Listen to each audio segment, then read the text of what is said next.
On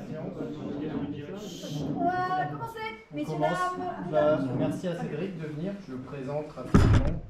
C'est l'ancien cofondateur et gérant d'une agence digitale pendant 20 ans, enseignant-chercheur associé pendant 10 ans en biomécanique et design industriel, chercheur indépendant depuis 2014, designer holistique et Internet pour la bioénergie et tout ce qui peut développer et entretenir une vitalité optimale. Là, la conférence, ça va être sur la physique de l'éther, où tu travailles avec Chris et Son. C'est ça, oui. Les autres personnes que tu vas nous parler. Donc, merci à toi pour ta conférence.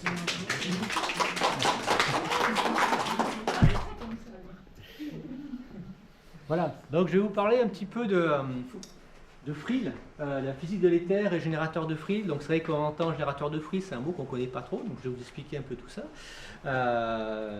Et pour commencer, je vais vous expliquer comment je suis arrivé dans toute cette histoire.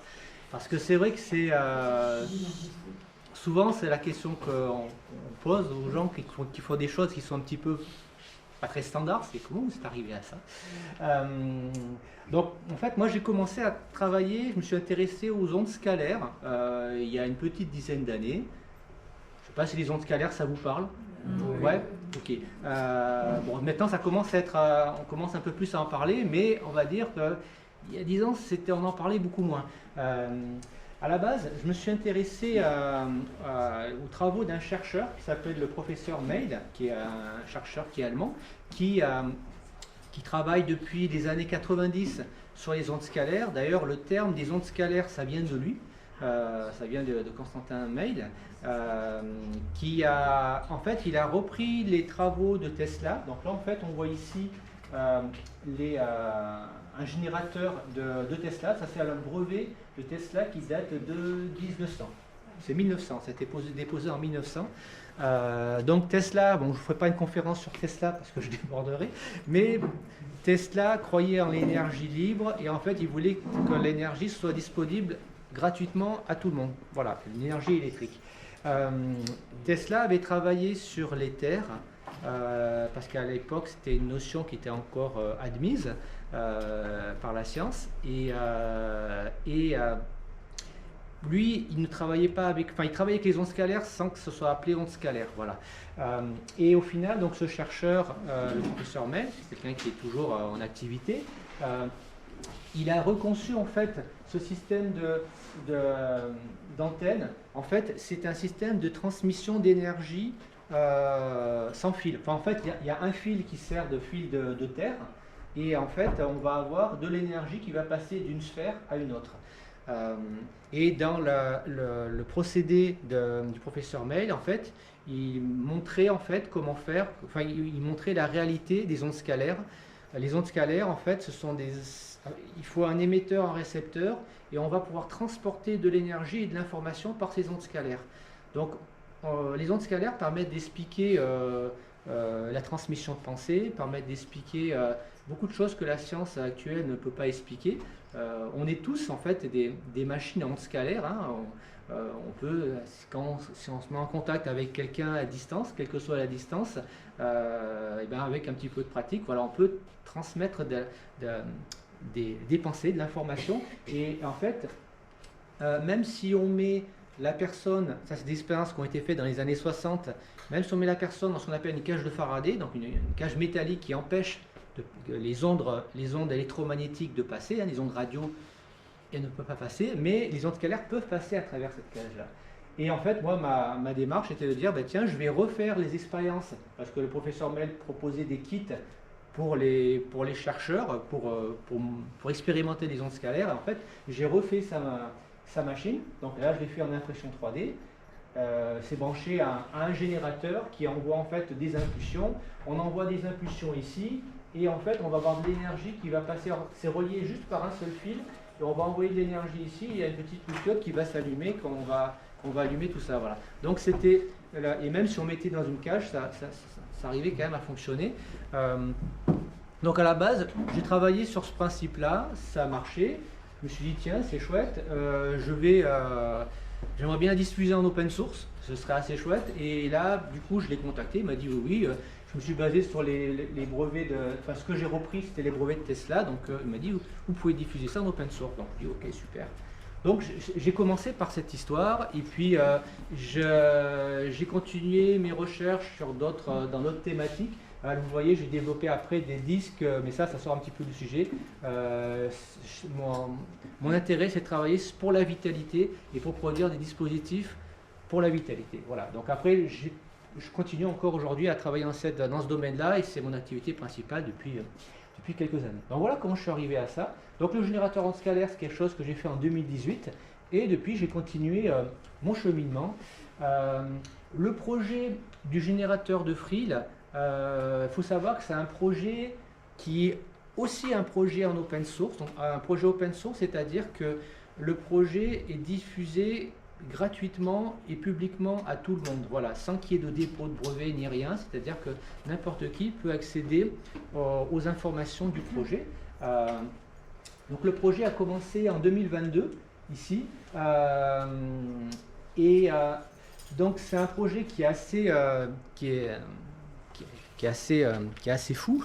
En fait, ça va rejoindre. En fait, on va avoir des échanges avec des contacts avec des exogènes, avec des pléiadiens qui vont nous envoyer des informations et petit à petit, en les interviewant, eh bien, on a pu constituer des plans de fabrication pour ce générateur. Mais je vais revenir après sur le pourquoi du comment, mais voilà, c'est pour planter un petit peu le projet. Donc, le pléiadien avec qui on est en contact s'appelle Genan.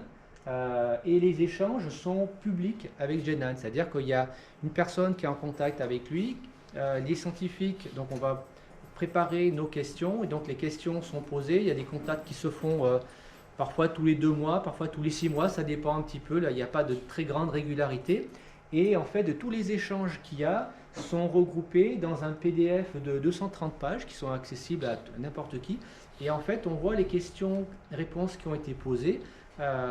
Et au fur et à mesure, eh bien, à chaque fois qu'il y a des interviews, eh bien, on va travailler, on va faire des plans, on va demander validation, et voilà, donc ça avance pas à pas. Donc c'est monté, donc il y a une équipe de scientifiques américains, français, et il y a également un Suisse également qui est dans l'équipe. Et donc moi j'ai rejoint ce projet là, en début 2024 et en fait voilà donc j'ai commencé à avancer dessus, puis en fait avec des amis on a créé un groupe Telegram français, enfin pour les Français qui s'intéressent à ce projet là. Voilà, donc on l'a créé donc en octobre 2024. Bon, aujourd'hui on est 300 personnes et voilà et on partage les expériences sur ce projet. Donc voilà pour planter un petit peu le décor. Donc là on voit ici à gauche le tout premier générateur qui a été fait. C'est celui qui a été fait vraiment initialement. Enfin moi quand je suis tombé sur le projet j'ai vu ça. En fait quand j'ai vu ce projet d'un système qu'on branche à un générateur d'impulsion et qui est open source, bah, ça m'a complètement rappelé ce que j'avais fait avant avec les ondes scalaires. Mais je me suis dit mais ce projet il est fantastique. Il est pour moi et je peux apporter quelque chose. Donc, en fait, quand j'ai vu ce projet, je me suis jeté sur les 230 pages, je les ai lues en 1 semaine, et puis en fait, au bout de 3 semaines, j'ai amélioré le dispositif, il y a un cristal au milieu, et après je suis rentré en contact avec l'équipe, je lui ai dit voilà, bonjour, j'ai fait ça, j'aimerais bien partager ce que j'ai fait, etc. Ils m'ont dit ah ben super, bienvenue, voilà, puis en fait, c'était un petit peu le début de l'aventure. Voilà pour l'idée, voilà pour l'histoire. Alors, qui sont les interacteurs de ce projet?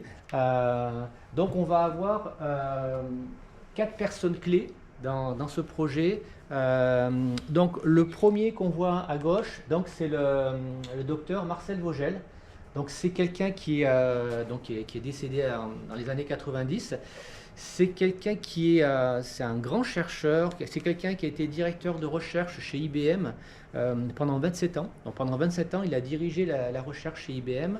On lui doit, en fait, il faut savoir qu'il a déposé une centaine de brevets pour IBM, donc à cette époque-là, et on lui doit la création des disques durs. les anciens des disques durs avec un disque qui tourne. Donc ça, c'est quelque chose qu'il a conçu. Et on lui doit aussi les cristaux liquides, les écrans à cristaux liquides. Donc ça a été, il a participé à l'invention de ce procédé-là. Donc c'est quelqu'un qui est extrêmement, on va dire, connecté, créatif, créateur.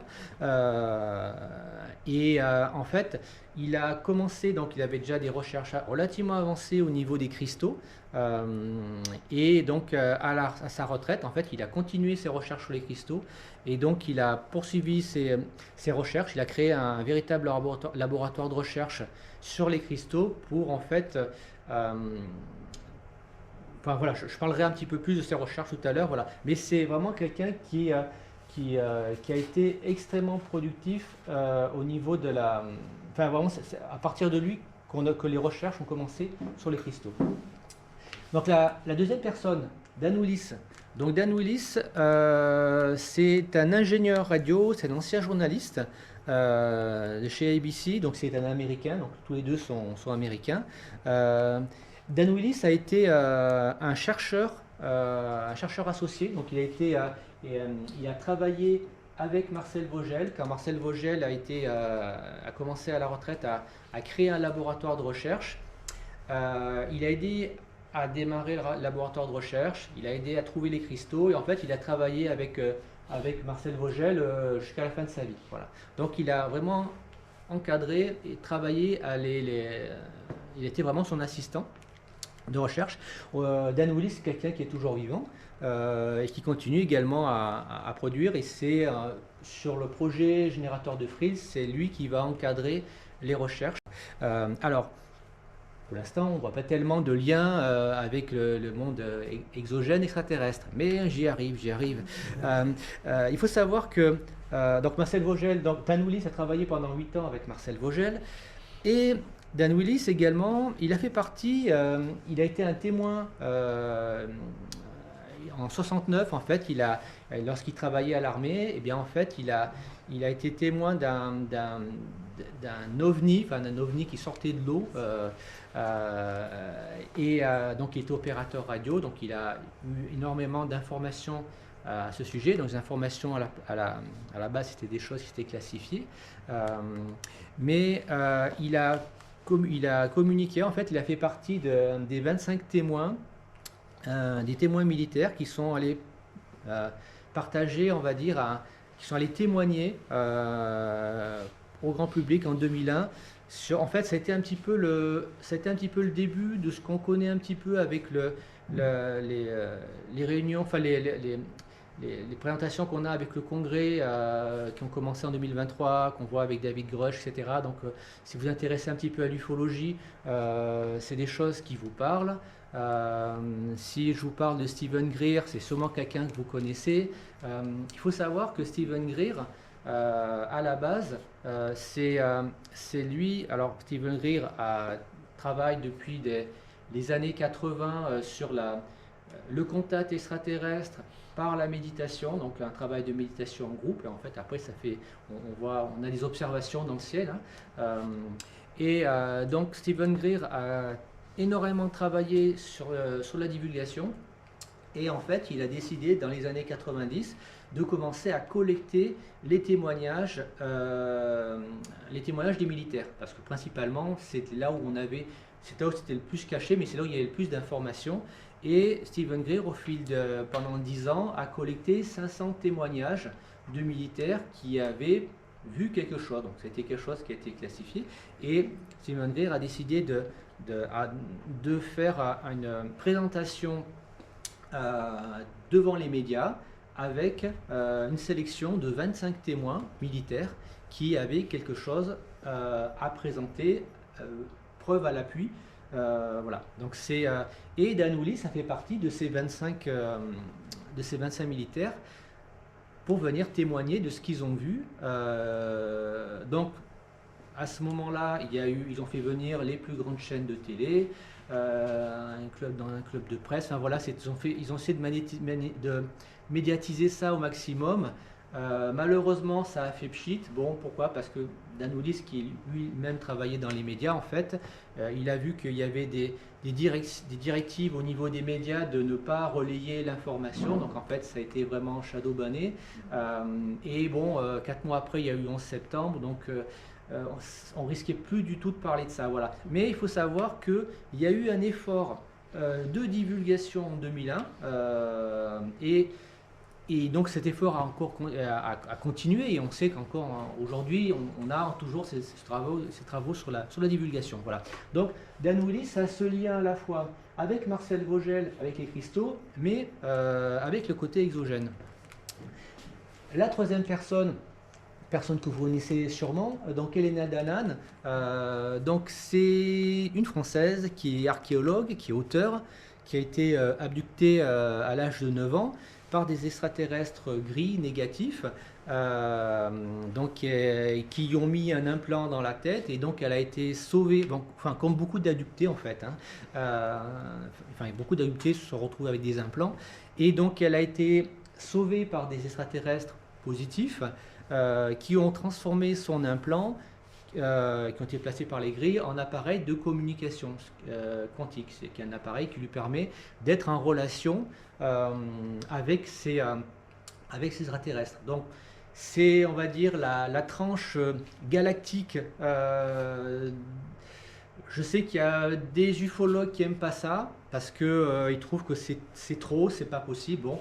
Mais quoi qu'on en pense, si on veut bien s'intéresser au sujet, Elena Danaan et ce qu'elle va amener comme information, elle partage quand même beaucoup d'informations qui sont des informations qui sont, on va dire, assez... il y a tellement de précision et également il y a pas mal de corrélations qui se font avec des choses qui ont été constatées. D'ailleurs, Dan Willis a présenté, parce que lui, en fait, il travaille depuis 25 ans sur son site, sur webmatrix.net. Eh bien, il va relayer toutes les informations autour de l'ufologie au niveau exogène, etc. Donc, il y a un travail d'archivage qui est remarquable, qui est vraiment remarquable.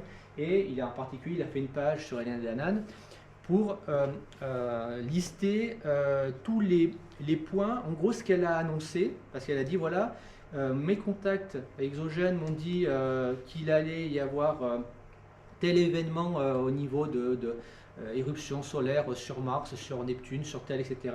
Et en fait, la NASA va constater quelques semaines après, des choses qu'elle avait annoncées par ses contacts. Et en fait, des preuves comme ça, il y en a à peu près une trentaine qui sont référencées.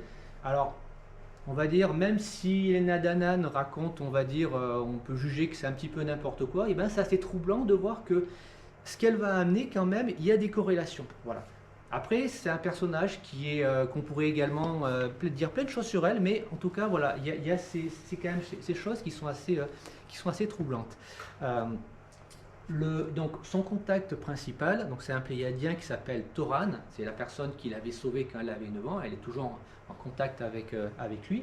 Et donc le quatrième interacteur, c'est Jenan. Donc Jenan, il se trouve que c'est le frère de Toran, qui est un jeune scientifique qui travaille actuellement sur la terraformation de Mars. Donc ils sont toute une équipe à travailler pour que Mars puisse être à nouveau habitable. D'ailleurs, ça a été une des divulgations assez intéressantes, assez troublantes d'Elena Danaan, où en fait, dans un de ses livres, il y a quelques années, elle avait parlé de Mars, elle avait dit que Mars avait des zones vertes, des zones qui étaient vertes, alors qu'en fait, on nous a toujours dit depuis des décennies que Mars est une planète rouge, et que le ciel est rouge. Mais en fait, elle dit non, il y a des zones vertes. Et il se trouve que il y a quelques semaines, en fait, la NASA a publié des photos où on voit des traces vertes sur Mars. Alors on va nous expliquer qu'il y a des raisons, ça n'a rien à voir avec la terraformation, mais on nous dit effectivement, il y a des taches vertes sur Mars. Voilà. Et je suis tombé il n'y a pas très longtemps, mais ça c'est des informations qui existent depuis assez longtemps, où quand il y a une sonde qui est descendue sur Mars, en fait, les caméras vidéo qui filmaient ce que voyait la sonde montrer des images qui en fait ressemblaient, le ciel était bleu et en fait ça ressemblait vraiment à ce qu'on aurait sur Terre. Et en fait, rapidement, il y a une injonction au niveau des techniciens pour leur dire mais non, mais mettez du rouge sur le signal de l'image. Et en fait, ça a été très vite modifié. Le technicien il a remis finalement comme c'était, mais finalement il s'est reçu avec un blâme. Finalement, voilà. Mais finalement, le narratif a toujours été de changer un petit peu. Voilà. Et en ce moment, le narratif, il craque un peu. Bon, voilà, donc ça c'était pour la parenthèse. Donc, Jenan et le contact. Elena, à travers son implant, va entrer en contact avec Toran. Et généralement, quand il y a ces contacts, il y a aussi Jenan qui est là. Et en fait, on va avoir donc des questions-réponses qui vont se faire. Et petit à petit, il y a des informations qui vont passer. Voilà. Alors, au niveau de ce qui va être troublant dans l'histoire du générateur de frilles, ça va être de voir en fait ce qu'a communiqué Marcel Vogel donc à travers ses recherches. Alors, ses recherches, ça a été dans les années 80-90, voilà, ça a commencé au milieu des années 70. Marcel Vogel a développé toute une série de recherches, de pratiques autour du cristal. Et donc, on a la façon de tailler ce cristal, on a appelé ça le cristal de Vogel. Et il se trouve que Jenan, donc le pléiadien, lui a amené des recommandations et finalement, on va voir qu'il va avoir des liens assez intéressants avec ce que nous disait Marcel Vogel. Alors, le premier point, en fait, ça a été la géométrie en double pointe du cristal. Il se trouve que Marcel Vogel, en fait, en 1974, dans un rêve, il a vu en fait en visualisation l'arbre de vie, ici. Il ne savait pas du tout ce que c'était. Et en fait, c'est l'arbre de vie de la Kabbale. Et donc, il ne connaissait pas cette forme. Et en fait, il a compris qu'il fallait qu'il taille le cristal à partir de cette forme-là. Donc au début, il a commencé à tailler un cristal de 4 faces, à faire 2 pointes, c'était le premier cristal qu'il a fait. Et puis il a affiné les tailles et puis il a amélioré ces tailles de cristal. Et donc dans ses travaux, il y avait toujours une taille à 52 degrés. Alors les 52 degrés, ça correspond à l'angle naturel d'un cristal. Il faut savoir qu'un cristal, quand il va pousser, eh bien, on a toujours un angle qui va être à 52 degrés. On le constate sur tous les cristaux. Ce qui va être intéressant, c'est que ces 52 degrés, on les retrouve également, c'est l'angle qu'on va retrouver sur la grande pyramide de Gizeh. Alors, on va dire, est-ce qu'il y a un rapport? Bon, en tout cas, on retrouve pile poil cet angle-là. Voilà. Alors, au niveau de l'utilisation du cristal, donc dans ses recherches, Marcel Vogel savait que le cristal était un composant où on pouvait enregistrer des informations dans un cristal. Pour l'instant, on n'a pas encore fait de disque dur à cristal, mais techniquement, on pourrait le faire. Et lui, lorsqu'il voulait nettoyer son cristal, eh bien, il utilisait un système de nettoyage magnétique. Donc à l'époque, on se servait de ça pour nettoyer les bandes magnétiques, les cassettes pour les nettoyer, on les passait là-dedans. Et lui, en fait, il utilisait ça pour nettoyer le cristal. Et en fait, il trouvait que ça marchait bien. Alors, je ferai le parallèle. Un peu d'électricité, et ben, il va y avoir une petite pression mécanique. Voilà, ça marche dans les deux sens. Et en fait, ce qu'a développé Marcel Vogel, ça a été des systèmes de soins avec le cristal. C'est-à-dire que et donc tout ça, c'est des choses qui sont relatées dans son site marcelvogel.org. Et aujourd'hui, Dan Willis continue à entretenir le site. Et il y a énormément de ressources, énormément de contenu, de vidéos, etc. qui expliquent comment travailler avec le cristal. Et à la base, il prenait le cristal, il venait le presser dans le cœur du cristal pour venir envoyer une information au cœur du cristal. Et après venir faire des soins où en fait il imaginait quelqu'un qui avait par exemple un problème, je sais pas, au cœur, et bien en fait il imaginait le cœur en bonne santé et en fait il venait par un processus de souffle, de respiration pulsée, venait souffler, venait ce qu'il avait dans sa conscience dans le cristal, et après il s'en servait comme baguette de soin. Voilà. Donc ça c'était ce qu'a la science des cristaux selon Marcel Vogel. Donc le parallèle qu'on va avoir, ça a été ce qui a été communiqué par Jenan. C'est-à-dire qu'à la base, Dan Willis et Elena Danaan ont pris contact avec Jenan et donc ont commencé à dire, voilà, au niveau de la science des cristaux, voici les recherches de Marcel Vogel. Et en fait, Jenan a validé en fait toutes les recherches de Marcel Vogel. A dit oui, effectivement, nous on utilise nous aussi des cristaux, et en fait il était dans le vrai à travers ses recherches, à travers ses pratiques. Mais voilà, je vais vous donner des informations pour aller plus loin au niveau du cristal. Et donc ce qu'il a fait passer comme information, c'est que une taille de cristal optimale, eh bien, ça va être un cristal déjà qui va être à 6 faces. Donc un cristal à 6 faces, c'est là où le cristal sera le plus efficient pour le soin, pour le soin de personnes. Donc ça, c'était quelque chose que n'avait pas trouvé Marcel Vogel. Donc quand on parle de cristal à taille Vogel, on peut trouver des cristaux taille Vogel depuis les années 90, hein, et ça se trouve encore assez facilement pour n'importe qui va vendre qui va faire le commerce de pierres précieuses, de pierres.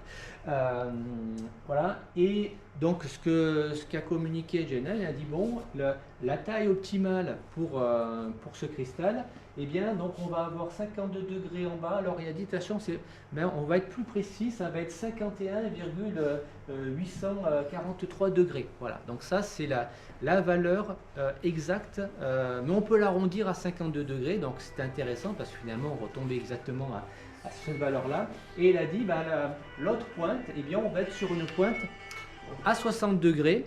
Et en fait, ce qu'il explique dans la science des cristaux pléiadienne, eh bien, on va avoir la base à 52 degrés, ça va être une base qui va être réceptrice. Et elle est utilisée en fait comme c'est le côté féminin du cristal qui va recevoir les informations, et la pointe qui va être un petit peu plus aiguë à 60 degrés, ça va être la pointe masculine, ça va être la pointe émettrice, c'est elle qui va envoyer les informations. Donc on va avoir ce fonctionnement au niveau de la géométrie du cristal. Ce qui va être intéressant, c'est que l'angle à 60 degrés, on le retrouve dans les obélisques des égyptiens, par exemple. Donc on a cet angle à 60 degrés, un petit peu comme si les obélisques étaient eux-mêmes masculins et émetteurs, et donc les grandes pyramides seraient, elles, réceptrices. Donc ce qu'il a expliqué également au niveau de la science des cristaux, c'est que on a un cœur au niveau du cristal, donc qui est appelé aussi le vortex du cristal. C'est une zone en fait où on va avoir l'information qui va pouvoir être enregistrée. Et en fait, si on tire une ligne ici et ici, voilà, on va tomber ici sur le cœur du cristal. Alors là, dans l'image, on a des angles qui ont l'air d'être les mêmes. En fait, en gros, généralement, le cœur il est un petit peu plus bas. Si on met à 50 degrés, on se met ici. Donc voilà. Donc il nous dit voilà, la taille idéale pour le cristal, ce sera celle-là. Et il dit bon, maintenant, je vais vous communiquer des informations pour que vous puissiez exploiter la science des cristaux telle qu'on le fait. Alors il explique que voilà, chez nous, l'énergie électrique, on ne la fait pas en brûlant du pétrole, voilà, mais on utilise l'énergie des cristaux pour notre énergie. Donc on a ce qu'on appelle communément l'énergie libre, mais pour eux c'est une énergie qui est naturelle. Et donc il explique bon,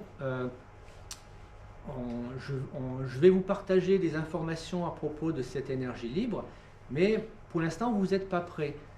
Donc je ne vous donnerai pas toutes les informations, ça va être à vous de travailler, de poser des questions.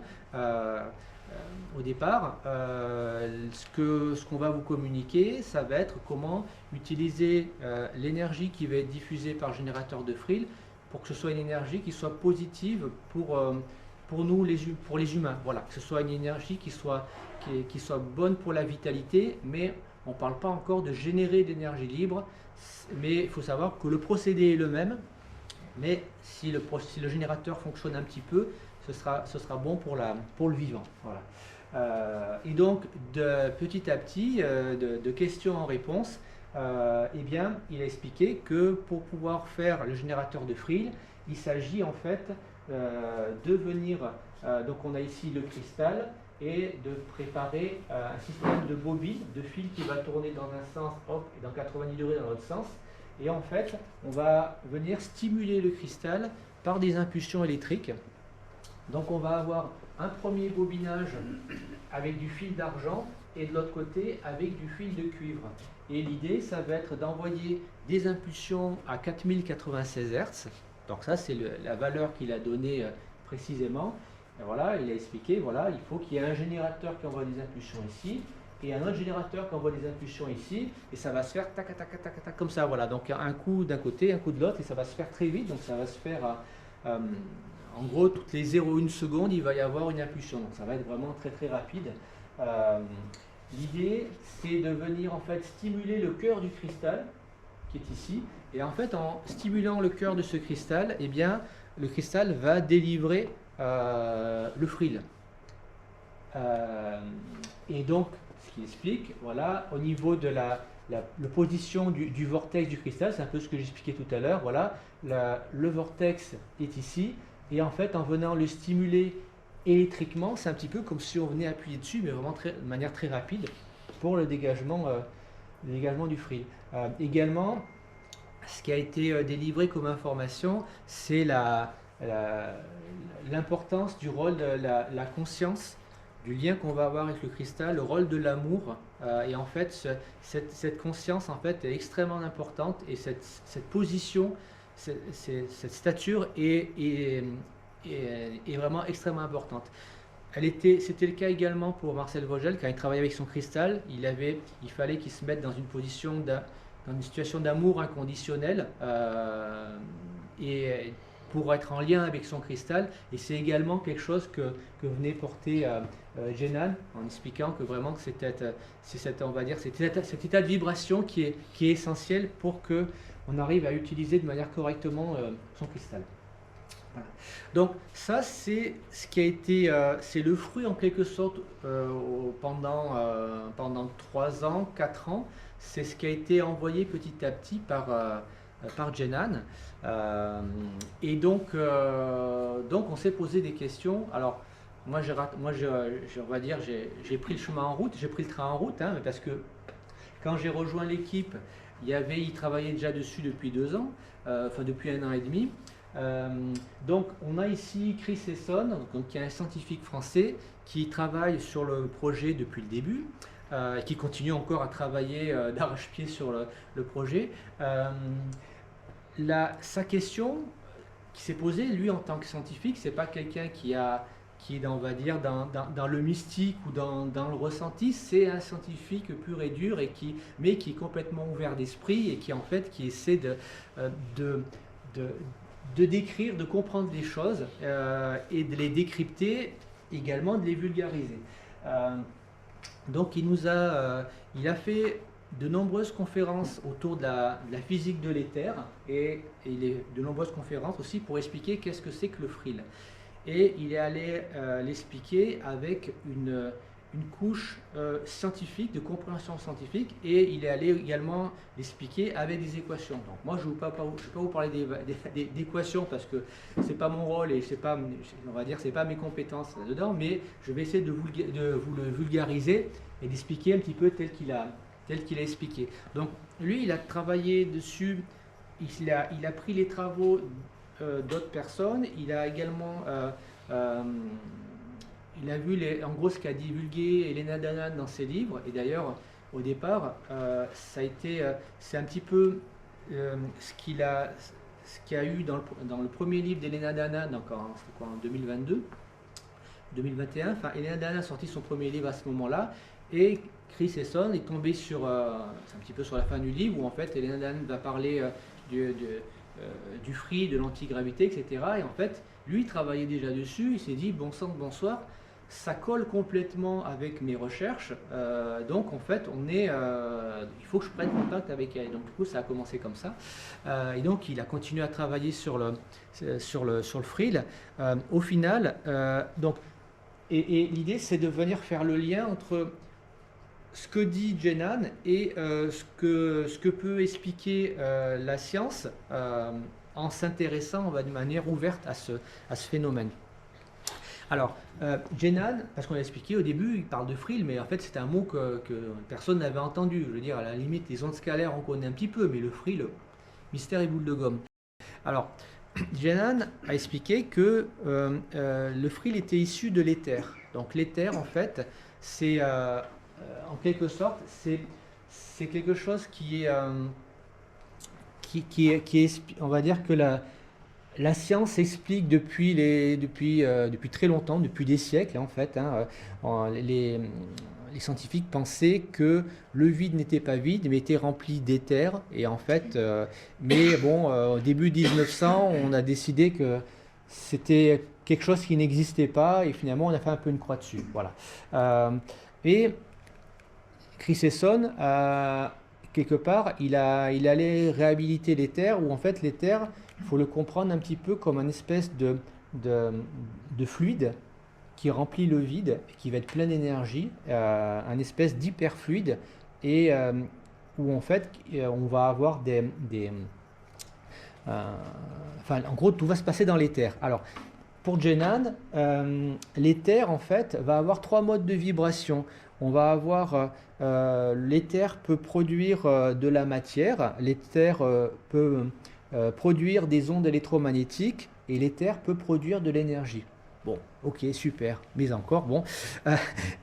Alors, du coup, Chris Esson s'est intéressé à l'éther, et en fait, pour lui, une particule stable de matière, eh bien, en fait, ce serait un vortex d'éther en rotation. C'est-à-dire qu'on imagine des particules d'éther dans le vide.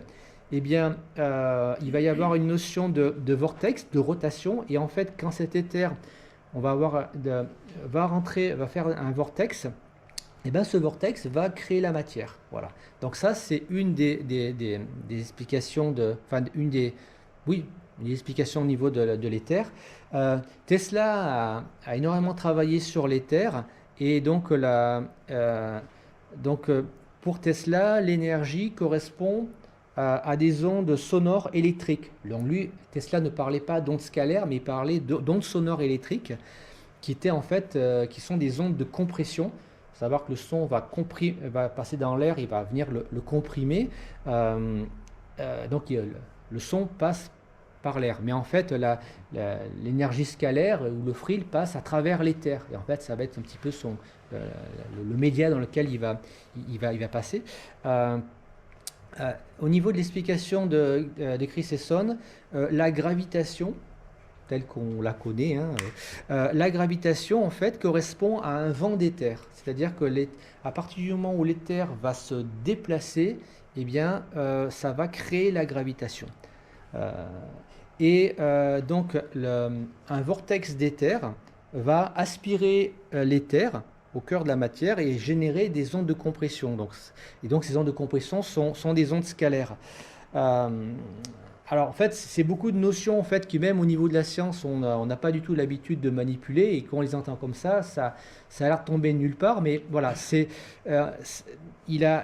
après, il fait énormément de vidéos, il en publie encore récemment, donc je vous conseille d'aller sur la chaîne YouTube de Chris Esson, et il fait énormément de travaux de vulgarisation pour expliquer l'éther. Voilà. Et en gros, ce qu'il explique, c'est que l'interférence de 2 ondes scalaires va créer une différence de pression et va créer 2 tourbillons qui vont tourner dans un sens opposé. Et en fait, au final, on va avoir le frill qui va sortir de ce tourbillon. C'est-à-dire que finalement, on peut le comprendre avec ce système de bobinage qu'on a ici avec le générateur de frill qui est ici, où en fait, on a les 2 bobines qui tournent dans un sens opposé. Et donc, ils vont venir générer ce double champ scalaire, et qui vont générer le frill. Voilà. Je vais essayer de... parce que j'avais un petit peu de texte. Alors, est-ce que je peux passer par là? Comment? Ton installation, elle tourne les bobines? Alors non, ça tourne pas. D'accord. Ça tourne pas. En fait, elles sont alimentées par le générateur qui est ici. Ça, c'est ce qu'on appelle un générateur d'impulsion du commerce qui envoie une impulsion à 4096 Hz. Donc il y a, en fait, c'est deux générateurs. Il y a une impulsion qui est envoyée ici et une qui est envoyée ici en décalé. Et c'est envoyé ici. Bon, j'ai un fil d'argent qui est croisé dans un sens, un fil de cuivre qui est croisé dans l'autre. Au milieu, on a le cristal de Vogel. Et donc tout ça, c'est posé sur un support. Et en fait, tout ça, c'est quelque chose qui va diffuser du frill. Voilà. Donc ça, en fait, on a quelque sorte reproduit. Donc on a fait énormément de prototypes pour reproduire ce qui avait été communiqué au niveau des plans de fabrication du frill.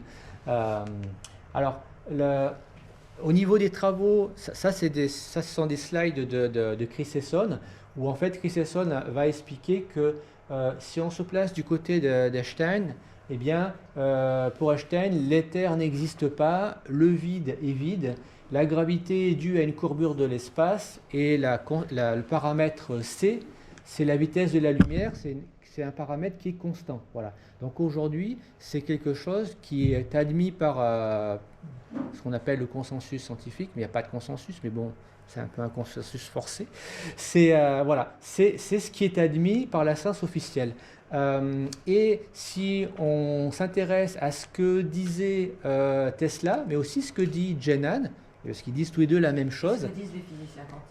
Et ce que disent les physiciens quantiques, et ce que dit aussi Chris Esson à travers ses recherches, dont également, alors Nassim Haramein, mais Nassim Haramein, enfin il y a d'autres, il a expliqué aussi la différence entre, enfin, quand on va dans le détail, il va y avoir des petites différences, voilà.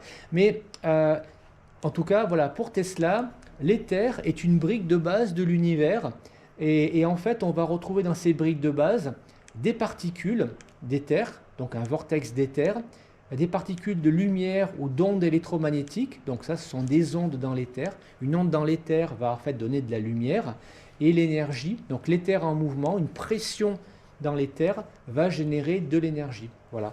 Et la gravité, ben en fait, c'est si jamais on a une accélération de ce vent d'éther, eh bien on va avoir la gravité. Donc ça, c'est vraiment l'explication. Et en fait, au niveau d'une planète comme la Terre, qui va être extrêmement massique, qui va avoir une masse, et bien en fait, cette masse va venir gérer, va en fait, cette masse va être, donc la planète Terre va être dans un vent d'éther. Et donc elle va elle-même tourner, elle va se déplacer à travers l'éther. Donc l'éther, il va y avoir un vent d'éther, et ce vent d'éther va venir être capté par le centre par la planète, et ce vent d'éther va générer la gravité. Voilà. Et en fait, au niveau scientifique, il y avait des recherches qui avaient été faites au début du siècle dernier qui venaient prouver que l'éther n'existait pas. Parce que si on voulait que l'éther existe, il fallait avoir une valeur de 30 km/s au niveau de la vitesse de l'éther. Et en fait, les calculs qu'on avait eu, on avait eu 11,7. Ça ne correspondait pas du tout à quelque chose qui était attendu. Et en fait, ce qu'on mesurait à l'époque, on imaginait que l'éther ne bougeait pas. Et en fait, du coup, au niveau du cadre, ça ne pouvait pas marcher. Et curieusement, en reprenant ces travaux sur en gros les 12 km par seconde, eh bien, ça correspond en fait à ce qu'on appelle la vitesse de libération de la Terre. C'est qu'en gros, si vous voulez envoyer un objet qui va quitter l'attraction de la Terre, eh bien, il faut qu'il dépasse cette vitesse de libération, c'est-à-dire que si vous envoyez une fusée, il va falloir qu'à un moment donné, elle aille au-delà des 12 km par seconde pour arriver, en fait ça fait je crois 36 000 km/h, il faut qu'elle dépasse cette vitesse-là pour arriver à sortir de la gravité. Et en fait, cette valeur-là montre finalement la réalité de l'éther. Voilà. Donc voilà. Après, la matière noire, c'est la même chose? Alors, justement, ça c'est une bonne question. Il se trouve que la matière noire, l'énergie noire, ce sont des paramètres que la science est allée amener parce qu'elle n'arrivait pas à expliquer elle n'arrivait pas à expliquer en gros des choses. Si on prenait, en fait, ça a commencé dans les années 70 où on s'est intéressé, on a commencé à regarder les rotations de la galaxie, de la Voie lactée, et en fait, on ne comprenait pas pourquoi. Quand on voit la galaxie avec ses bras qui va tourner, eh bien, avec la vitesse de rotation, normalement, à l'extrémité des bras, ça va plus vite. Enfin, ça va plus vite. À l'extrémité des bras, normalement, les planètes, les étoiles devraient être éjectées. Et en fait, elles ne sont pas éjectées. Et en fait, on ne comprenait pas pourquoi elles n'étaient pas éjectées. Et du coup, on est allé inventer les paramètres de la matière noire et après l'énergie noire pour dire il y a une énergie noire qu'on ne connaît pas, etc., qui fait que en fait c'est logique et tout se passe bien. Mais en fait, si on prend en compte la physique de l'éther, la compréhension de cette physique de l'éther, eh bien, on n'a plus besoin de matière noire, on n'a plus besoin d'énergie noire, et en fait, au niveau des calculs, ça retombe sur ses pieds. Voilà. Donc ça, c'est pour le vulgariser un petit peu, mais si vous voulez creuser davantage, vous pouvez regarder sur toutes les vidéos qu'a fait Chris Esson, et en fait, il va vraiment expliquer également en équation, parce qu'il allait faire des vidéos relativement pointues pour expliquer le rayon du proton, parce qu'en fait, le proton est une particule élémentaire, et il explique en fait qu'il va calculer le rayon du proton par la physique quantique en tenant compte en gros de l'éther. Voilà. Donc mais en fait, ce qui va être intéressant, c'est que en regardant, on va dire en mettant le filtre de l'éther, eh bien, on arrive à expliquer des choses que la science actuelle n'explique pas. Elle est obligée d'inventer des paramètres, et on le voit depuis quelques années avec les observations du télescope James Webb, qui va regarder de plus en plus loin dans l'espace, donc qui va regarder de plus en plus loin dans le temps. Et bien en fait, ces observations ne collent absolument pas du tout avec toute la théorie qu'on a sur le Big Bang. Ça marche pas. Voilà. Mais officiellement, on dit effectivement, oui, ça marche. Les quantiques, ils disent que ça marche pas non plus. Oui, voilà, mais voilà, mais on n'arrive pas à l'expliquer. Mais voilà, il faut encore continuer à chercher. Mais disons que c'est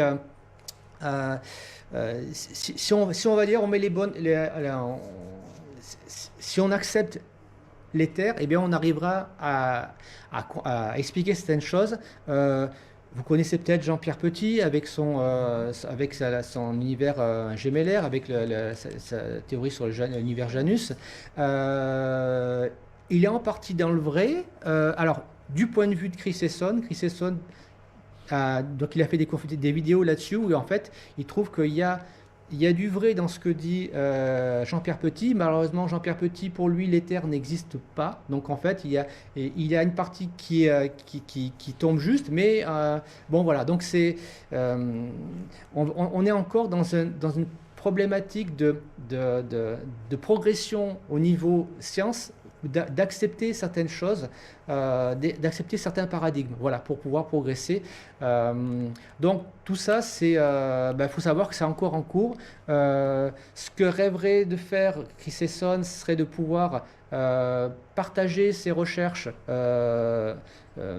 et au niveau des scientifiques pour essayer de leur faire admettre ses propres recherches pour qu'en fait en gros, pour qu'on puisse avancer au niveau recherche plutôt que de continuer à créer des paramètres, des constantes qui nous permettent de retomber sur nos pattes dans nos calculs. Voilà. Et c'est un petit peu le problème qu'on a depuis les années 70 où en fait, on fait de plus en plus dans la recherche, on va faire de plus en plus de recherche par la simulation, par le calcul et en fait... Et de moins en moins par l'empirique et par l'observation, alors qu'en fait, avant, on le faisait beaucoup plus dans ce sens-là. Voilà. Donc ça avance dans ce sens-là. Des travaux également qui ont été partagés par Chris Esson, ça a été d'expliquer l'antigravité par l'éther. Donc là, en fait, il a fait également une vidéo qui va expliquer ça.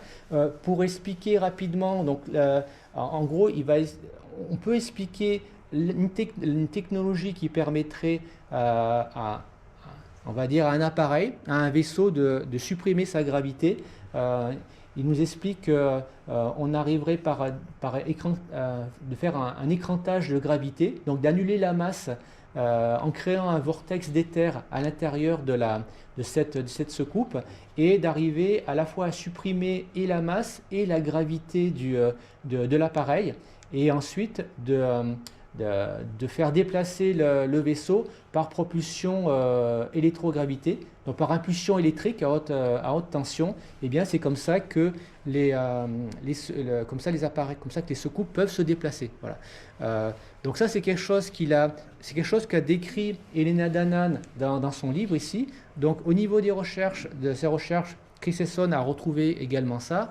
Et ce qui a été intéressant, si vous étiez là quand il y a eu la projection la dernière fois sur un documentaire de Stephen Greer, où à un moment donné, il se lançait un petit peu dans des explications de comment l'antigravité, comment des appareils antigravité pourraient fonctionner. Ils ont exactement décrit ça. Voilà. Donc c'est une technologie. Alors, je ne vais pas rentrer, parce qu'il y aurait aussi une conférence à faire là-dessus, qui aurait été rétro-ingénérée par les militaires depuis les années 40 et qui serait utilisée, mais pour l'instant, officiellement, ça n'existe pas. Voilà. Mais en tout cas, l'éther permet d'expliquer ça, et par le calcul, voilà, c'est des choses qu'on peut expliquer. Donc voilà, ça c'est une petite parenthèse sur la physique de l'éther qui était important de faire. Pour revenir en fait sur le générateur de Friel, où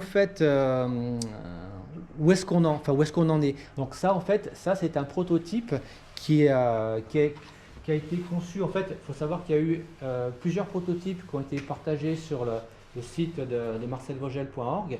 De mon côté, j'ai commencé à faire des prototypes avec donc le principe de cône ce que j'ai appelé le cône de stimulation.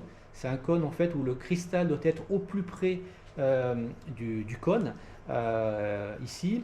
Un support pour le cristal, un support où on va poser le cristal dessus, et un générateur d'impulsion ici où on va en fait brancher les impulsions. Donc c'est ce que je vous montrais ici. Voilà. Donc ça c'est le principe du générateur de Friel. Donc moi ce que j'ai commencé à faire c'est de faire des fichiers et les partager gratuitement, partager les fichiers de fabrication en open source sur mon site. Je suis rentré en contact avec, depuis j'étais rentré en contact avec Dan Willis, donc qui va gérer ses recherches. Je lui ai dit voilà où j'en suis sur mes recherches. Il m'a dit c'est super, très bien. Donc lui sur le site principal marcelvogel.org, il a fait des liens vers mon site pour que les gens puissent télécharger des fichiers pour imprimer avec de l'impression 3D.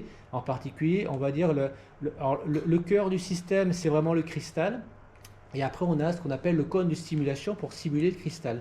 La grande difficulté, c'est déjà de trouver un cristal qui va être taillé dans les géométries, on va dire, adaptées. Donc, il y a, à l'heure actuelle, il y a principalement un fabricant aux États-Unis, un site qui s'appelle Crystal Light and Sound, qui va fabriquer des cristaux. Comment ? Ils sont en rupture. Ils sont en rupture, ouais. Bah oui, ils sont en rupture. Déjà, il faut être patient, après de temps en temps ça ressort, mais c'est vrai que ça... Donc, ils font tailler des cristaux suivant les recommandations de Jenan. Donc, c'est des tailles qui sont appelées maintenant des cristals Vogel Iridion. Donc, c'est Jenan Iridion, c'est le nom, son nom Iridion. Et donc, si on prend un cristal dit Vogel, on n'aura pas exactement les 60 degrés et les 52 degrés ici. Donc un cristal Vogel Iridion, c'est un cristal avec ces angles-là et qui va être à 6 faces. Donc ça, c'est ce qui est recommandé par Jenan. Donc en gros, la première entrée, c'est d'acheter son cristal, à savoir qu'au plus le cristal est grand, au plus il est cher, et puis il faut qu'il soit disponible aussi. L'étape d'après, ça va être d'avoir un cône qui soit où le cristal puisse rentrer dedans. Donc si le cristal est trop grand, ça touche, ça ne va pas. Et donc il faut que le cristal soit au plus proche du cône. Au début, ce que j'ai fait, j'ai commencé par faire une taille de cône, et puis après, au final, actuellement, j'ai fait 4 tailles différentes. Et en fonction, j'ai fait des systèmes en gros de gabarit pour que les gens qui auront acheté leur cristal, un petit peu comme on le fait avec les bagues, hein. Donc on va avoir un trou, puis on va passer notre doigt pour voir si le doigt y passe, et si le doigt y passe, on connaît à peu près le diamètre. J'ai fait la même chose avec pour le cristal, donc on passe le cristal, cette partie, et si le cristal y passe, normalement le cristal peut rentrer dans le cône. Le cône est dans quelle matière? Le cône, alors c'est de la résine. C'est de la résine. Alors pourquoi c'est de la résine et pourquoi c'est pas du plastique? Il se trouve qu'en fait, pour pouvoir venir bobiner ces fils, eh bien en fait, on va être sur des fils qui se font 0,3 mm de diamètre, donc c'est quelque chose qui est relativement fin. Et en fait, au niveau du cône, on va avoir une gorge qu'on va faire, où on va venir, cette gorge va nous permettre de guider le bobinage. Et la grande difficulté, c'est de faire un premier bobinage avec du fil d'argent et par-dessus une nouvelle gorge qui part dans l'autre côté, qui vienne guider le fil de cuivre. Voilà. C'est quelque chose qui est extrêmement fin, et une technologie d'impression 3D classique en plastique ne nous permet pas d'être aussi précis. Donc on est obligé de passer par de la résine. Et là, par de la résine, on arrive à avoir quelque chose qui soit suffisamment précis. Voilà. Et il y a un certain nombre de tours à chaque fois. Alors, là, on est parti à 40 tours. Moi, c'est ce que je suis parti sur ces principes-là, parce que c'était ce qu'il y avait dans les échanges. Ils recommandaient au moins 40 tours, donc c'est ce que j'ai fait. Ce qui va être, en fait, l'idéal, c'est que la zone qui va être active, ça va être cette zone-là, et c'est cette zone-là qui doit être positionnée sur la partie plate du cristal. C'est-à-dire que ce n'est pas la peine d'avoir une zone active au niveau des pointes, ce serait contre-productif. Par contre, l'idée, c'est d'avoir cette zone active au niveau du corps du cristal. Donc voilà pour la technologie. On travaille avec un générateur d'impulsion qui fait des impulsions de 20 volts. Donc Jeanne disait, bon, 20 volts c'est bien, après si vous pouvez monter à 60 volts, ce serait mieux. Mais il faut savoir que dans le commerce, ça n'existe pas. Et donc, par l'équipe qu'on a constituée, enfin qui a été constituée au départ, et en gros en ce moment on a une équipe française où on a des électroniciens qui sont assez chevronnés et assez pointus. Ils sont en train de travailler sur un autre générateur d'impulsion qui va permettre de monter à 60 volts. Donc d'ailleurs Chris Esson on a développé un, mais pour l'instant ça reste à l'étape prototype. Donc l'idée c'est d'essayer de monter au niveau du voltage pour générer plus de frilles. La difficulté, c'est d'arriver à avoir un signal qui est relativement toujours aussi précis, toujours aussi pur, en montant au niveau des voltages, parce que le petit écran, il va nous afficher des trucs, mais si jamais on les mesure, on n'aura pas forcément cette précision suivant la qualité du matériel, etc. Voilà. Donc on va avoir, voilà en fait où on en est. Donc ça, c'est la version du générateur de frilles qui était jusqu'à l'année dernière. Il est à combien celui-là? Alors pour l'instant, celui-là, il n'est pas encore à vendre. Celui-là, c'est un nouveau prototype. Non, mais je parle de puissance. Le puissant, alors celui-là, 20 volts. Voilà. C'est un générateur d'impulsion qui peut se trouver à peu près autour d'une centaine d'euros. Et voilà, donc c'est des choses, on va dire, c'est pas le plus difficile à trouver. Le plus difficile à trouver, c'est le cristal, puis après à équiper tout autour. Donc au niveau des prototypes, eh bien, on va retrouver des éléments open source sur le site marcelvogel.org, également sur mon propre site eolix.fr qui est en lien avec le site marcelvogel.org. Donc là, on peut télécharger les fichiers pour imprimer les pièces. Pour ceux qui veulent des pièces déjà toutes prêtes, eh bien, on peut venir évidemment acheter les cristals, c'est chez crystallightandsound.com. Et également, on va pouvoir, également, Jeanne avait recommandé de nettoyer le cristal avec un générateur de son à 4096 Hz. Du coup, un des électroniciens américains a développé un petit appareil ici. Alors, ça ressemble à une télécommande de portail. Hein. En fait, qu'on appuie dessus, et bien en fait, on va avoir un son à 4096 Hz exactement. Et donc, ça va être un dispositif qui va être intéressant pour nettoyer le cristal avant de s'en servir. Parce que en fait, le cristal, il a besoin d'être nettoyé avant chaque cycle. Alors, si on veut faire du soin, il faut nettoyer, mais aussi également, si on veut pouvoir générer du frill, il y a un nettoyage qui va être nécessaire. Donc, sur mon site, je vais fabriquer également des cônes tout faits, des supports de cristaux également qui seront déjà imprimés pour que les gens puissent constituer leur générateur de Friel. Donc en quelque sorte, moi je vais vendre des accessoires. Là on voit ici les 4 tailles de cônes. Et j'ai vendu, on peut télécharger ou acheter déjà tout fait, un petit système qui permet de vérifier, de placer, là on voit un petit crayon qui va marquer, on va pouvoir marquer où est le cœur du cristal pour le générateur. Donc ça, ce sont les accessoires. Et donc je travaille en lien avec Biores, qui est un site c'est un distributeur français qui distribue énormément d'appareils autour de la vitalité. Et en fait, eux, ils ont fait un kit complet. Donc en fait, c'est moi qui fais les pièces. Et donc lui, il vend un kit complet avec le générateur qui est déjà programmé, le système qui est dans sa petite valisette. Enfin, en gros, c'est un petit peu le plug and play, quoi. Vous achetez le truc tout prêt. Là où vous pouvez acheter les pièces, ou là où vous pouvez carrément, si vous êtes motivé, vous fabriquez les pièces. On peut imprimer en ligne. Hein, donc c'est des choses qui se font. Donc voilà en fait où on en est en 2025 sur le générateur de Friel. Alors, si on prend un petit peu de recul dans tout ça, on va se dire, bon, ils sont bien gentils, mais pourquoi ils ne nous donnent pas cette technologie? Pourquoi ils nous font travailler quand même? Ils l'ont déjà, ce serait quand même bien plus simple. Et puis pourquoi ils ne viennent pas nous voir? Voilà, c'est souvent les questions qui vont se poser. Bon, en fait, là, il y a chez on va dire chez des extraterrestres qui sont considérés comme positifs ou évolutifs, eh bien, ils préfèrent mieux nous laisser gagner, on va dire, avancer et pas se montrer pour dire, voilà, parce que ça viendrait nous perturber dans notre équilibre. Et également, ils ne veulent pas venir interférer dans notre développement au niveau de la technologie. Ils ne veulent pas nous apporter une technologie qu'on ne serait pas prête à recevoir, parce qu'on pourrait vite faire n'importe quoi avec une technologie qui nous dépasserait. Donc le but, c'est qu'on travaille, on avance nous dans notre sagesse, on essaie de s'élever, et petit à petit le fait de pratiquer, de partager, d'expérimenter, eh bien en fait, ça nous fait avancer et on sera plus à même d'accepter, et c'est le rôle de la divulgation douce qui se fait depuis tant d'années.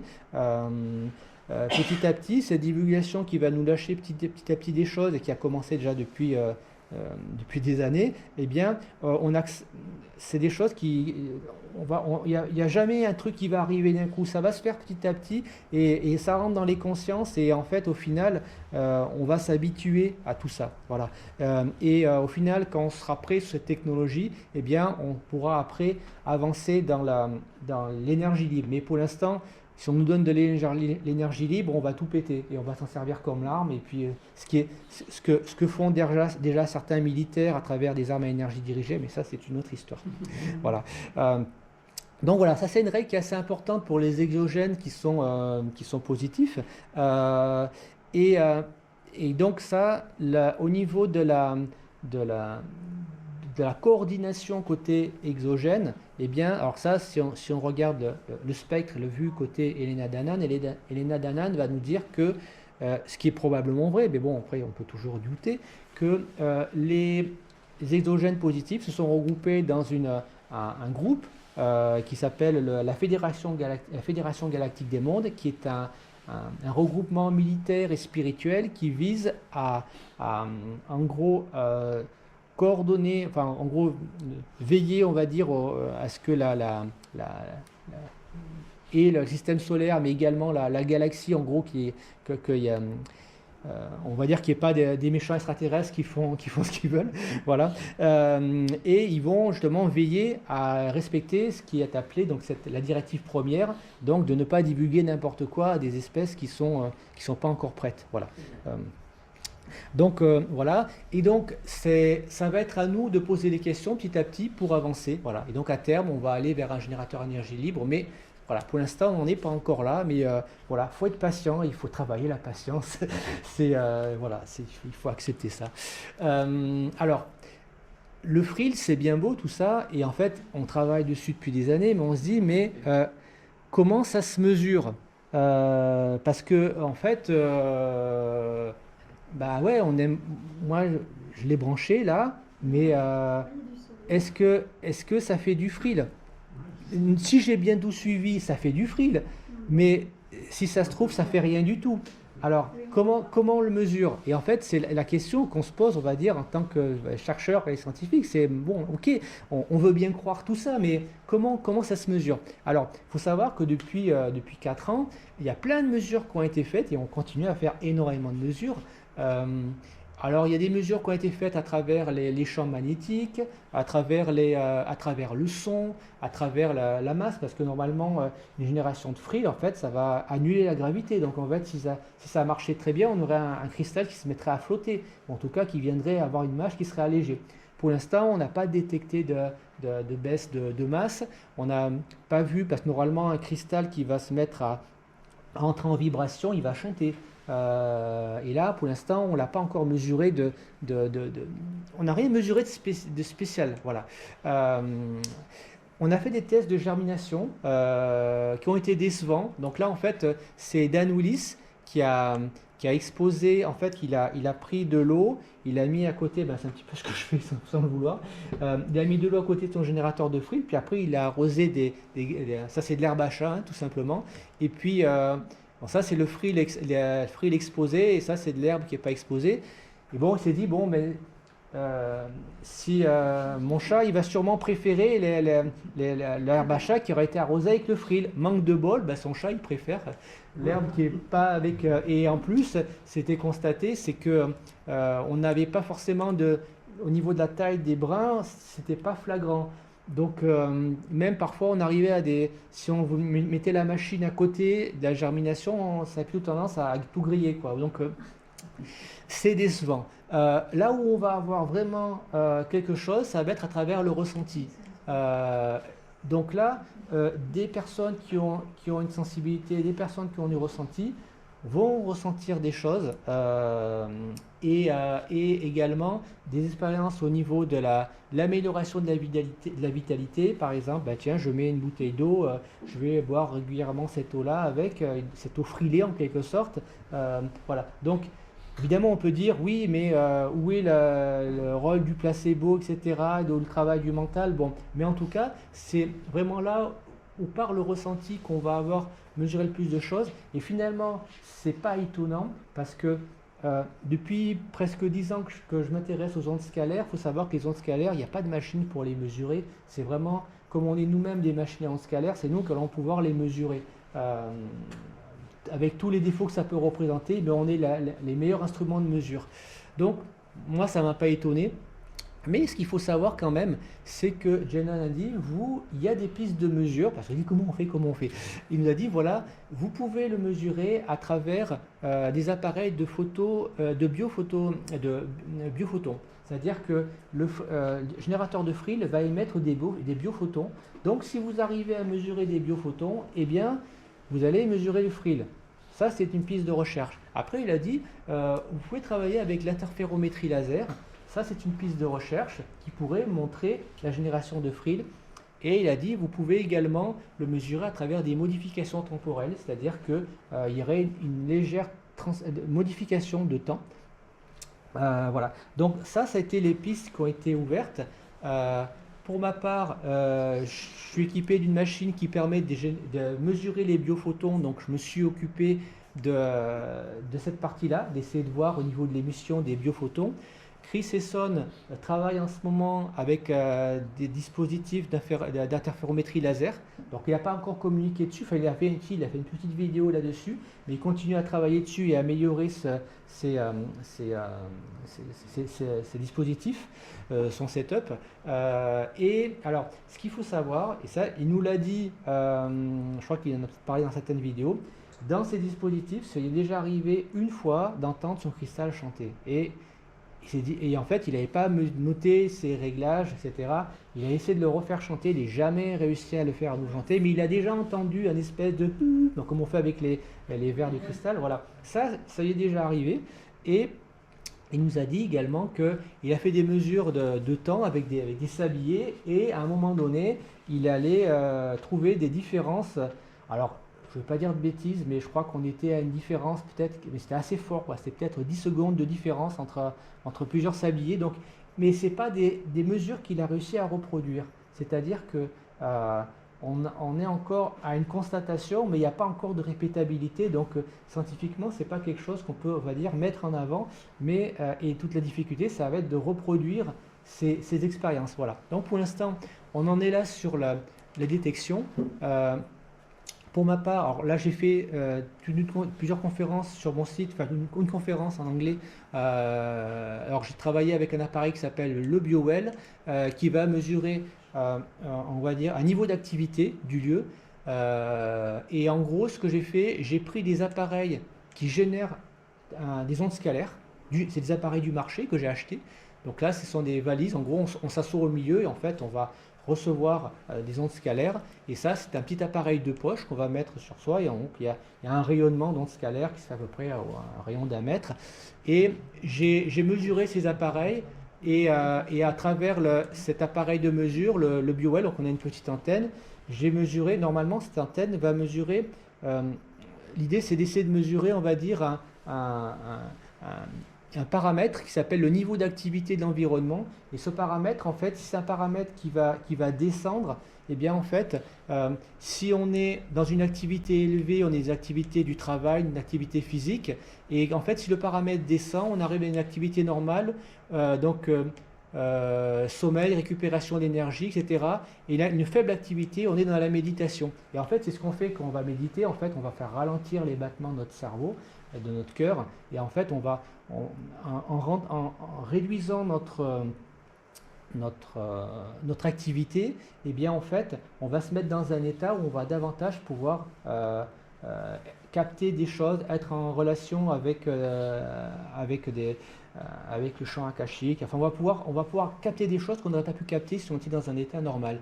Voilà. Et donc, j'ai mesuré, dans toutes ces mesures, chaque fois on voit le avant, le après, ça descend, et donc j'ai mesuré effectivement que quand il y a des ondes scalaires, il y a un niveau d'activité qui descend, donc du coup qui est plus propice à la vie. Donc ça, je me suis dit déjà, je vois ça avec les appareils. Du coup, j'ai refait la même chose avec ce dispositif, donc le générateur de Fried. Donc j'ai fait au début avec rien, sans le cristal, puis après j'ai mis le cristal, et puis un dernier truc, j'ai mis un petit laser, parce que d'autres expériences ont montré qu'il se passait quelque chose, et j'ai vu à chaque fois qu'il y avait une baisse du niveau d'activité ici, et ici, ce qu'on voit ici, c'est une émission des biophotons qui va augmenter. Voilà. Donc c'est une piste qui montre qu'il se passe quand même quelque chose quand on allume cette machine, c'est-à-dire qu'on a du scalaire, mais le scalaire n'est pas le Fried. En fait, ça va être l'interférence de ces deux ondes scalaires qui va générer du Fried. Donc du coup, ça montre qu'il commence à se passer quelque chose. Mais ça ne prouve pas tout. Voilà. Et ça c'est des recherches très récentes. Donc ça date de la fin de l'année dernière. Donc j'ai rencontré quelqu'un qui s'appelle Alexandre Russanov.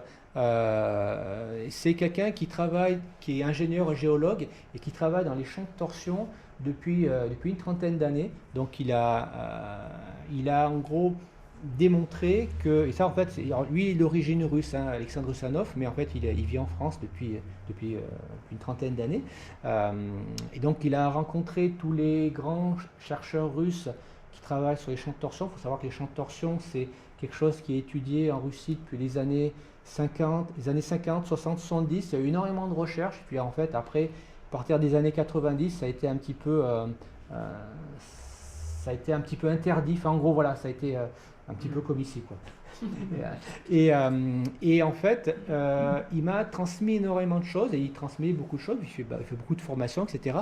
Ce qu'il va communiquer, ce qu'il va expliquer, c'est que le champ de torsion, il peut être positif ou négatif. S'il est négatif, il est délétère, il n'est pas bon pour le vivant, et on va retrouver, lui s'intéresser énormément à tout ce qui va être délétère, et en fait les perturbations par des antennes relais, par des éoliennes qui vont en fait passer à travers le sol, à travers les failles, et en fait qu'on va après recevoir, qu'on va brancher notre électricité, qu'on va avoir l'antenne Wi-Fi, qu'on va avoir notre réseau d'eau, etc.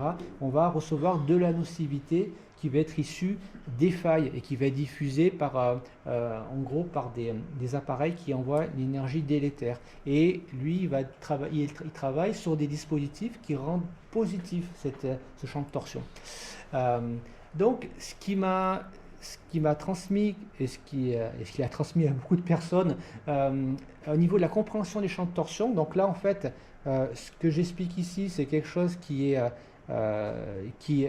vient s'ajouter à ce que je vous ai expliqué sur le frill, sur les terres, mais qui est en lien, c'est que le champ de torsion, en fait, on va avoir des champs de torsion qui sont dits statiques.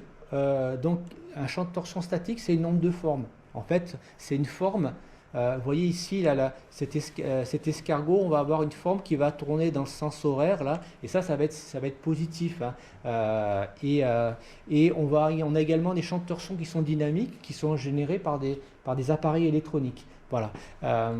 Et si ça tourne dans le sens, si le champ de torsion tourne dans le sens horaire, eh bien ça va être bénéfique pour le vivant, et si ça tourne dans l'autre sens, ça va être délétère, ça va être mauvais pour le vivant.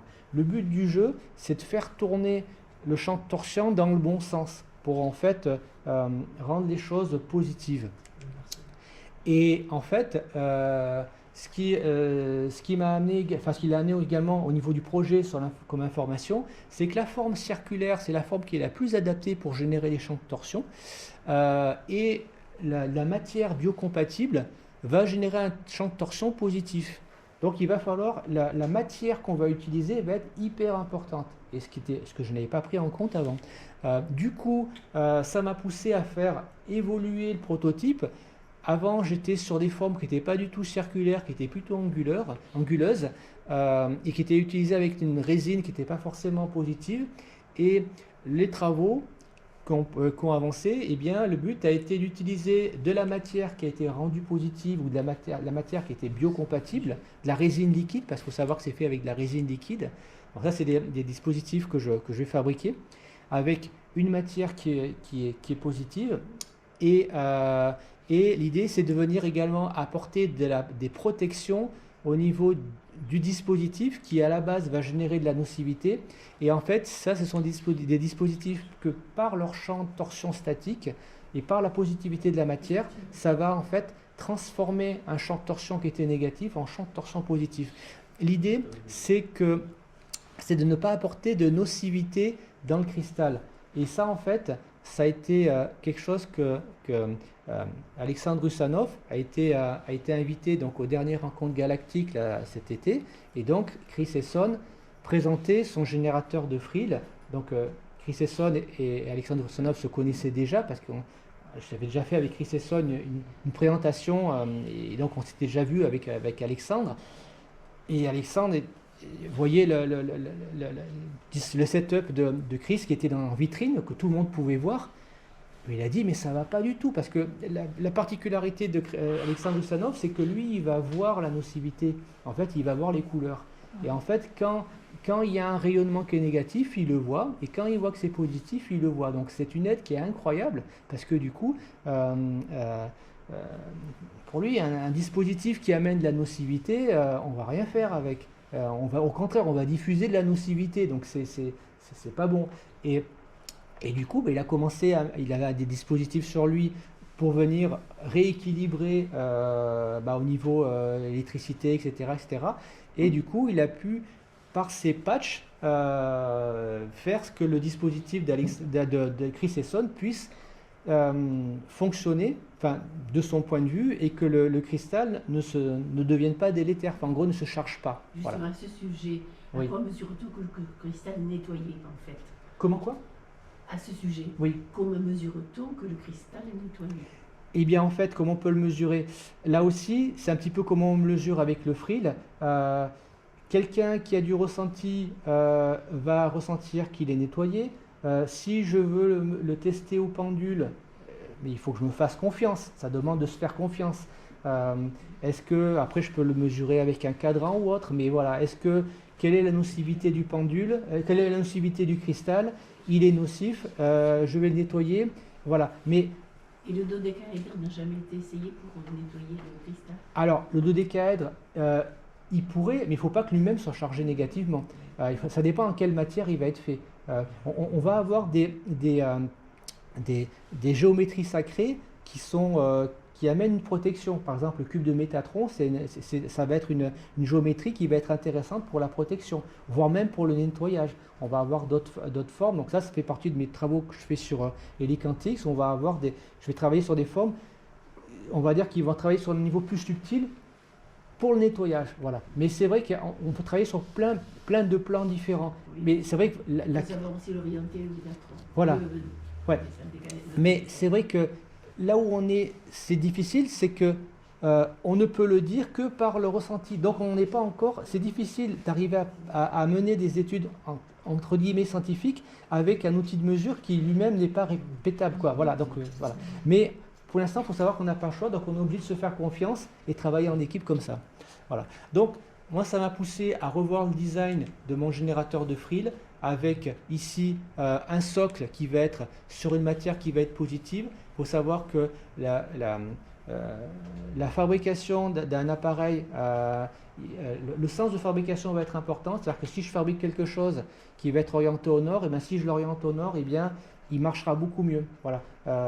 Parce que je le remets dans son sens de naissance en quelque sorte. Donc en fait, ce sont des pratiques que n'ont pas été validées par Jenna, donc il n'a pas encore posé la question, mais par contre, si en prenant les recherches au niveau des champs de torsion et les recherches pratiques, parce qu'il faut savoir qu'Alexandre Rusanov, il a pratiqué, il travaille énormément avec des agriculteurs, avec des gens qui vont travailler, qui vont faire de l'élevage, et en fait, il va mettre ces dispositifs chez des gens qui font de l'élevage, et il va mesurer des rendements qui sont incroyables. C'est-à-dire que l'élevage, enfin au niveau, mettons, on prend des poulets, il faudra X semaines pour qu'ils arrivent à telle taille. Et puis des bovins, les bovins, ils vont manger tant de tonnes de graines par an. Et bien en fait, en mettant ces dispositifs, ils vont manger beaucoup moins de tonnes de graines. Et puis en fait, oui, ils vont être prêts beaucoup plus tôt. Voilà. Et en fait, ces dispositifs vont être validés par le vivant, par les animaux, qui eux, en fait, ils sont pas au courant. Donc finalement, et par contre, les éleveurs, et souvent, c'est des éleveurs qui souvent sont un peu dubitatifs, mais bon, ils disent après tout, ma foi, allons-y. Et en fait, maintenant, ils travaillent avec lui parce que c'est voilà, ils y voient vraiment un intérêt. Voilà. Donc ça, c'est la petite parenthèse pour montrer qu'en fait, Alexandre Rusanov, il a 30 ans de pratique sur ces dispositifs qui ont montré qu'ils marchent. Mais il les utilise aussi avec des gens. Voilà.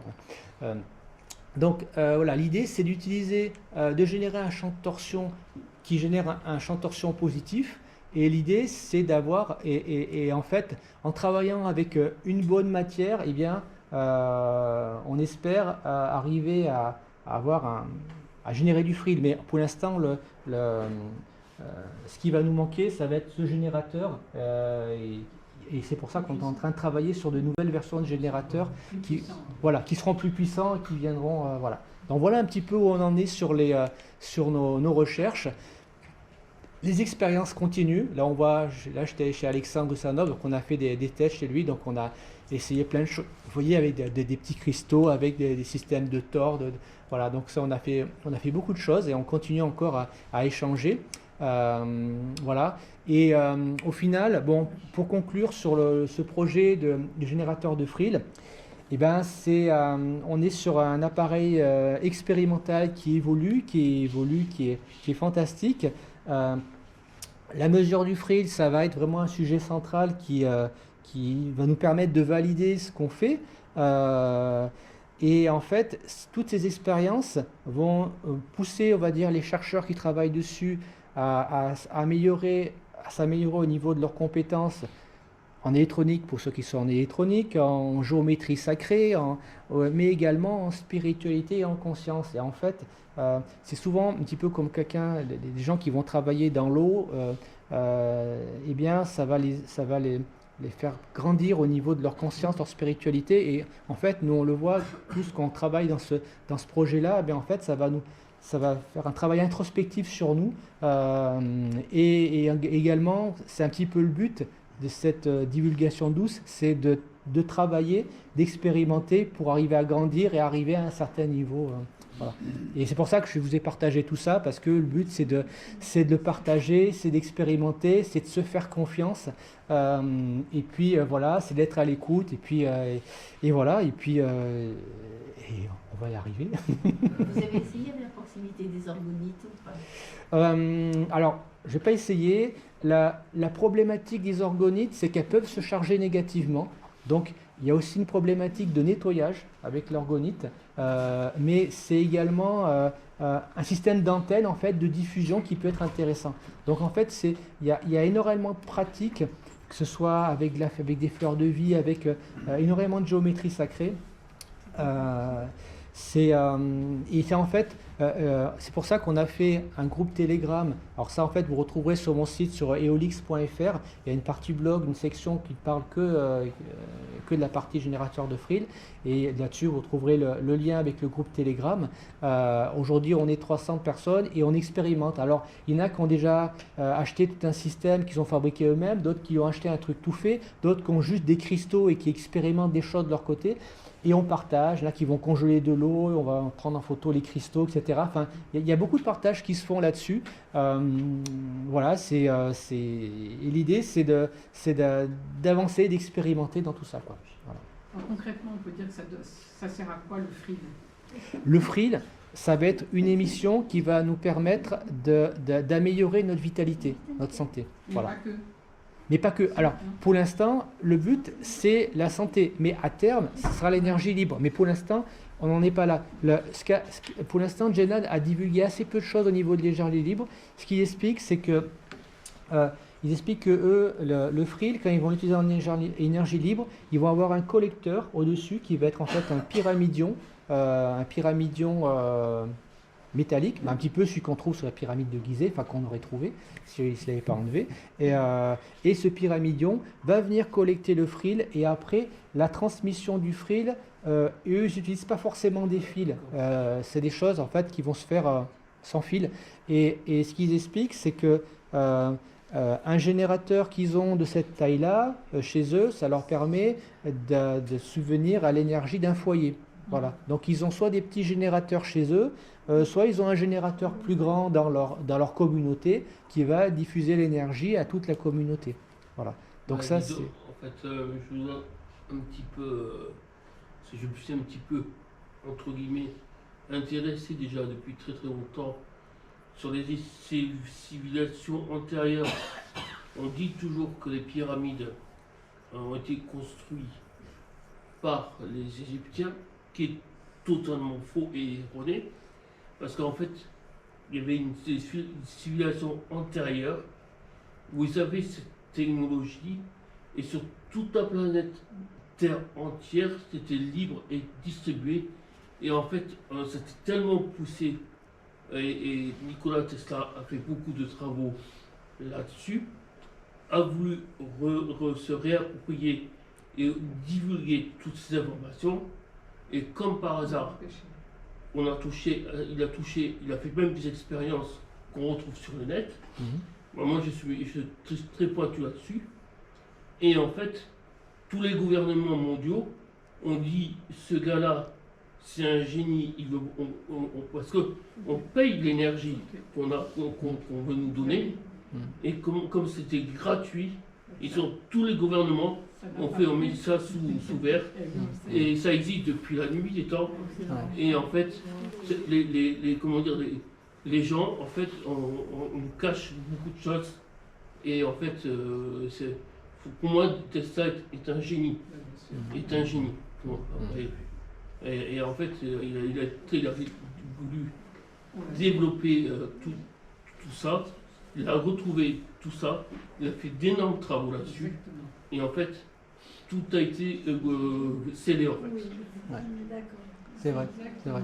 Certaines personnes parlent même de Tesla qui serait en fait exogène, qui viendrait de Vénus, et qui en fait aurait été amené pour pour nous communiquer ces informations. Voilà. Nos cathédrales, c'était des générateurs d'énergie. Bah oui. Les quoi?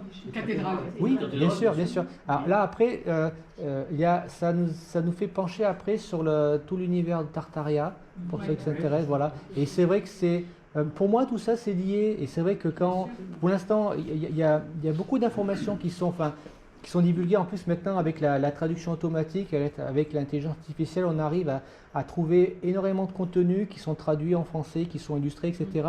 Et c'est vrai que quand on se met à creuser dans ce domaine-là, eh bien, on voit que eh bien, depuis des siècles, il y a des choses il y a des générateurs, que ce soit effectivement des cathédrales, alors peut-être avant des pyramides, enfin voilà, des tas de pratiques de technologie qui étaient existantes et finalement qu'on a hérité et qu'on s'est approprié. Et puis et également les choses qui étaient un petit peu gênantes, et ben on les a mis sous cloche, quoi, voilà. Ouais, c'est vrai. Quelle est la place de l'énergie plasmique là-dedans? L'énergie plastique, c'est-à-dire? Plasmique. Ah, plasmique, d'accord. L'énergie plasmique. Alors, ça dépend ce qu'on parle d'énergie plasmique. Alors, le plasma, si on parle du plasma, en fait, le plasma, finalement, c'est pas vraiment de l'éther. Mais on pourrait dire, enfin voilà, ça dépend de quoi il est fait, ce plasma. En fait, normalement, c'est dans l'éther qu'on retrouve oui, cette énergie-là. ouais. Alors, avec le fril, alors, est-ce que soit on peut dire que l'énergie plasmique c'est la même chose que l'énergie éthérique, voilà, mais en fait finalement là, moi ce que j'ai vu sur l'énergie qu'on aurait produit à travers Tartaria, les cathédrales, etc. Eh bien, ce serait en fait de l'énergie de l'électricité atmosphérique.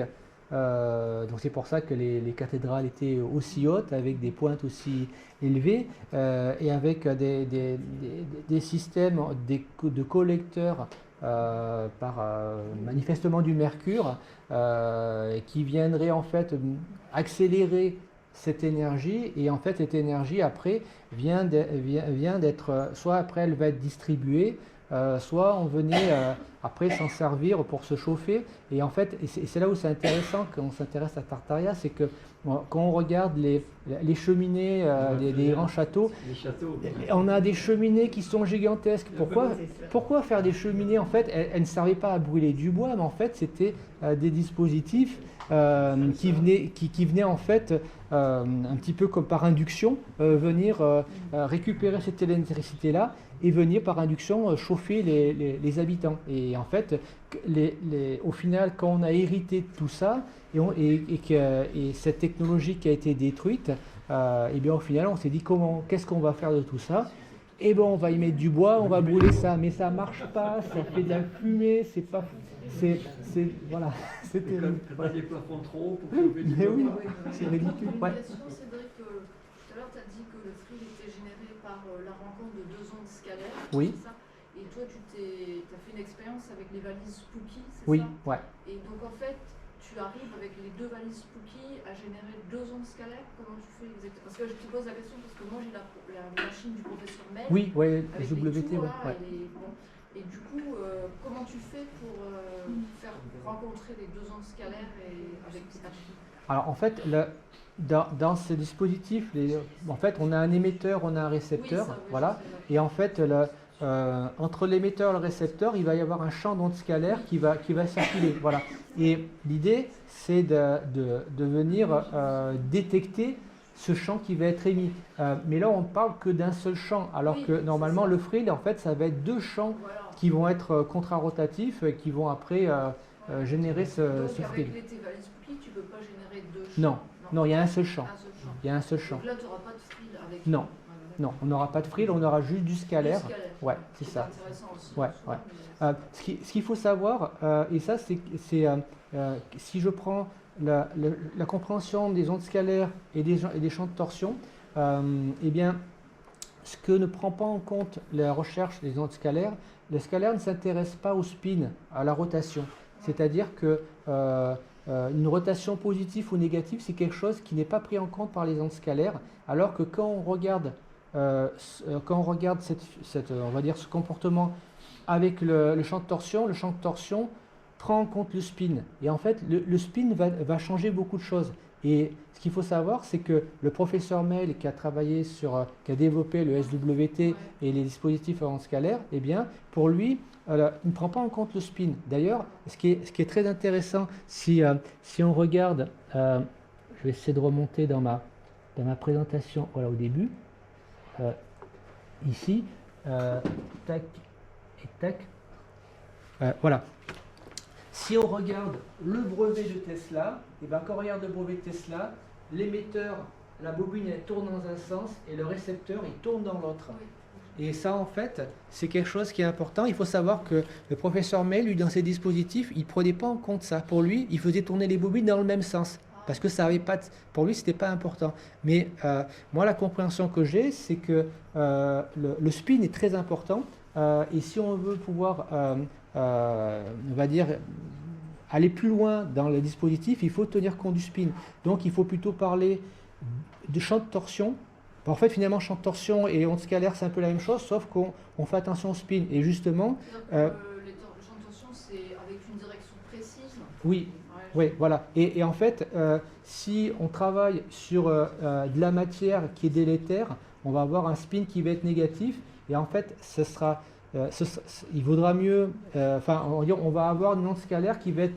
un champ de torsion qui va être mauvais. Donc, en fait, ça, c'est... il faut pouvoir rendre le spin positif pour que ce soit bénéfique. Sinon, tu penses que la machine de Mel, elle peut être négative du coup Alors, je me suis rapproché depuis peu d'une association qui s'appelle AROC. Je ne sais pas si tu la connais. AROC, c'est une association qui existe, qui est assez récente, qui a 4 ans, une association française, qui est suisse. Et en fait, ce sont des passionnés, des chercheurs. Il y a beaucoup de médecins, il y a des thérapeutes qui utilisent des machines à ondes scalaires et des machines à ondes de torsion. En fait, AROC, ça veut dire Association de recherche ondes scalaires et champs de torsion. Et ils ont intégré les travaux d'Alexandre Russanov depuis quasiment le début. Et en fait, les pratiques qu'ils ont, ça va être de prendre, parce que Alexandre Russanov va produire des dispositifs, des stickers par exemple, qui vont rendre le champ de torsion positif. C'est-à-dire qu'en fait, un dispositif d'onde scalaire, qui va générer une onde scalaire, si je vais rajouter des stickers de Russanov dessus, eh bien en fait, je vais avoir une énergie qui va être positive. C'est des stickers, en gros, ça va être des dispositifs, soit qu'on va coller, soit en fait, il fait plein de dispositifs en fonction du cas d'utilisation. C'est-à-dire qu'on peut en utiliser qu'on va coller sur un téléphone, qu'on va coller sur la box, et en fait, les dispositifs sont liés un petit peu en fonction de l'émission d'ondes. Il y a des dispositifs qu'on va mettre par exemple autour du tuyau d'eau, il y a des dispositifs qu'on va mettre dans la voiture, enfin voilà, il y a des dispositifs, et en fait lui il fait des recherches depuis 30 ans là-dedans, et ces dispositifs vont rendre positifs les appareils qu'on utilise. Parce que si on va être devant un écran toute la journée par exemple avec une tour d'ordinateur et puis le wifi à côté, on va en prendre plein la figure. Mais par contre, si jamais on met des dispositifs dessus qui le rendent positif, et ben à ce moment-là, on est beaucoup mieux. Tu sais, il y avait un gars qui faisait des tapis scalaires comme ça, avec aussi des champs de torsion, et qui disait que si tu te plaidais sur ces tapis, en fait, tout ce qui était négatif était, même les ondes des téléphones et tout, ressortait en ondes positives. Et c'est ce qu'il disait, que lui, il avait intégré ça dans son... Je ne sais pas si tu le connais, ce gars. Non, ça ne dans les pas. salons, D'accord. il avait vraiment, lui, il avait travaillé là-dessus. D'accord, ok. Ce que tu dis, ça me fait penser, il y a 20 ans, quand j'ai commencé à étudier la radiesthésie, on nous disait de poser le symbole du yin et du yang vers les compteurs électriques, carrément sur le compteur électrique. Mais par contre, comme tous les stickers, il faut savoir l'orienter. Il y a une orientation, il faut dire nord ou sud, je ne sais plus maintenant. Mais c'était censé neutraliser. Et ça, il y a 30 ans. 30 ans, on nous disait ça. Et en fait, là, on est tout à fait dans de l'onde de forme qui va générer un champ de torsion positif. Voilà. Mais les travaux de Russanov montrent qu'en fait, en utilisant de la matière biocompatible, eh bien, ça va tout changer. Parce que, admettons, si j'utilise une onde de forme qui est sur du papier, par exemple, mon papier, s'il est neutre, ok, pas de problème. Mais si jamais sur mon papier, je vais imprimer avec une imprimante et que la plupart des encres, elles sont mauvaises, elles vont être chargées négativement. Donc au final, ce que je vais avoir, ça ne va pas être bon. Par contre, si je le dessine avec un crayon en graphite, là, ça va aller. Peut-être que si jamais je le passe au tonnerre en laser, peut-être que ça va être bon aussi. Voilà. En fait, cette notion de positivité de la matière, elle est très importante. Voilà. Voilà. Et donc, ces travaux-là, et c'est vrai que c'est rendre positif des dispositifs qui nous entourent, ça change beaucoup de choses. Et lui, de par son expérience, il le voit que des gens qui vont avoir des problématiques de santé diverses, eh bien, une fois qu'ils ont enlevé on va dire la nocivité qui est issue, on va dire, des failles et qui est envoyée par l'électricité, par le Wi-Fi et par l'eau et par le gaz, etc. Et bien, quand on va nettoyer ça, eh bien, en fait, petit à petit, on va aller mieux. Voilà. Et ça, c'est des choses qui va vérifier. Et vous connaissez de fait avec l'appareil de Lakowski? Alors, Lakowski, il y a beaucoup d'expérimentations. Ce que vont montrer des chercheurs récents, c'est que l'appareil Lakowski allait générer aussi beaucoup d'électromagnétisme en plus des ondes scalaires. Mais par contre, l'appareil amène quand même beaucoup de bien. Voilà. Après, si on le regarde avec on va dire la fenêtre des champs de torsion, il faut pouvoir envoyer quelque chose de positif. Voilà. Mais par contre, oui, il y a encore beaucoup de recherches qui se font avec ça. Mais c'est vrai que la recherche au niveau des champs de torsion, c'est encore quelque chose qui est relativement peu connu parce que c'est russe, et la littérature russe est peu traduite et en fait ça arrive peu à nous, quoi. Voilà. Ouais. Si tu mettais du coup les deux bobines Lakowski face à face comme il faisait il y a un siècle là, pour soigner soi-disant, là ça ferait deux rotations inversées qui feraient du frill au milieu. Alors en fait, je pense qu'on aurait un champ d'onde scalaire, mais on n'aurait pas du frill. En fait, ce qu'il va falloir, c'est d'avoir ce champ contrarotatif. En fait, en gros, c'est d'envoyer deux ondes scalaires qui vont venir générer ce frill. Et en fait, c'est le but un petit peu avec ce système de double bobine. Voilà. Mais en fait, pour l'instant, ça reste complexe parce qu'il faut arriver à comprendre ce qui nous a été envoyé, c'est voilà, le frill, c'est ça. Bon, mais c'est quoi le frill? C'est par question-réponse. Et donc, si vous voulez en savoir exactement ce qui a été dit, vous allez sur le site marcelvogel.org et donc là, il y a le fichier de PDF où en fait qui va expliquer qui va détailler tout ça. Principalement, Chris Esson doit faire beaucoup de vulgarisation pour expliquer lui ce qu'il a compris à travers le calcul. Voilà. Là, tu parlais du frill, mais du coup, au début, tu parlais de l'énergie libre, de l'éther. Oui. Mais là, en fait, on met l'éther de côté et juste les ondes scalaires, elles suffisent à le générer. Là. Quel est le lien, du coup, avec le début Alors, en fait, l'éther, on ne pourra pas le mettre de côté parce qu'on baigne dedans. On est dans l'éther. C'est comme si on disait on enlève l'air, on a besoin d'air pour vivre, voilà. Mais en fait, l'éther est autour de nous et il est dans l'univers et en fait, on ne peut pas enlever l'éther, il est toujours là.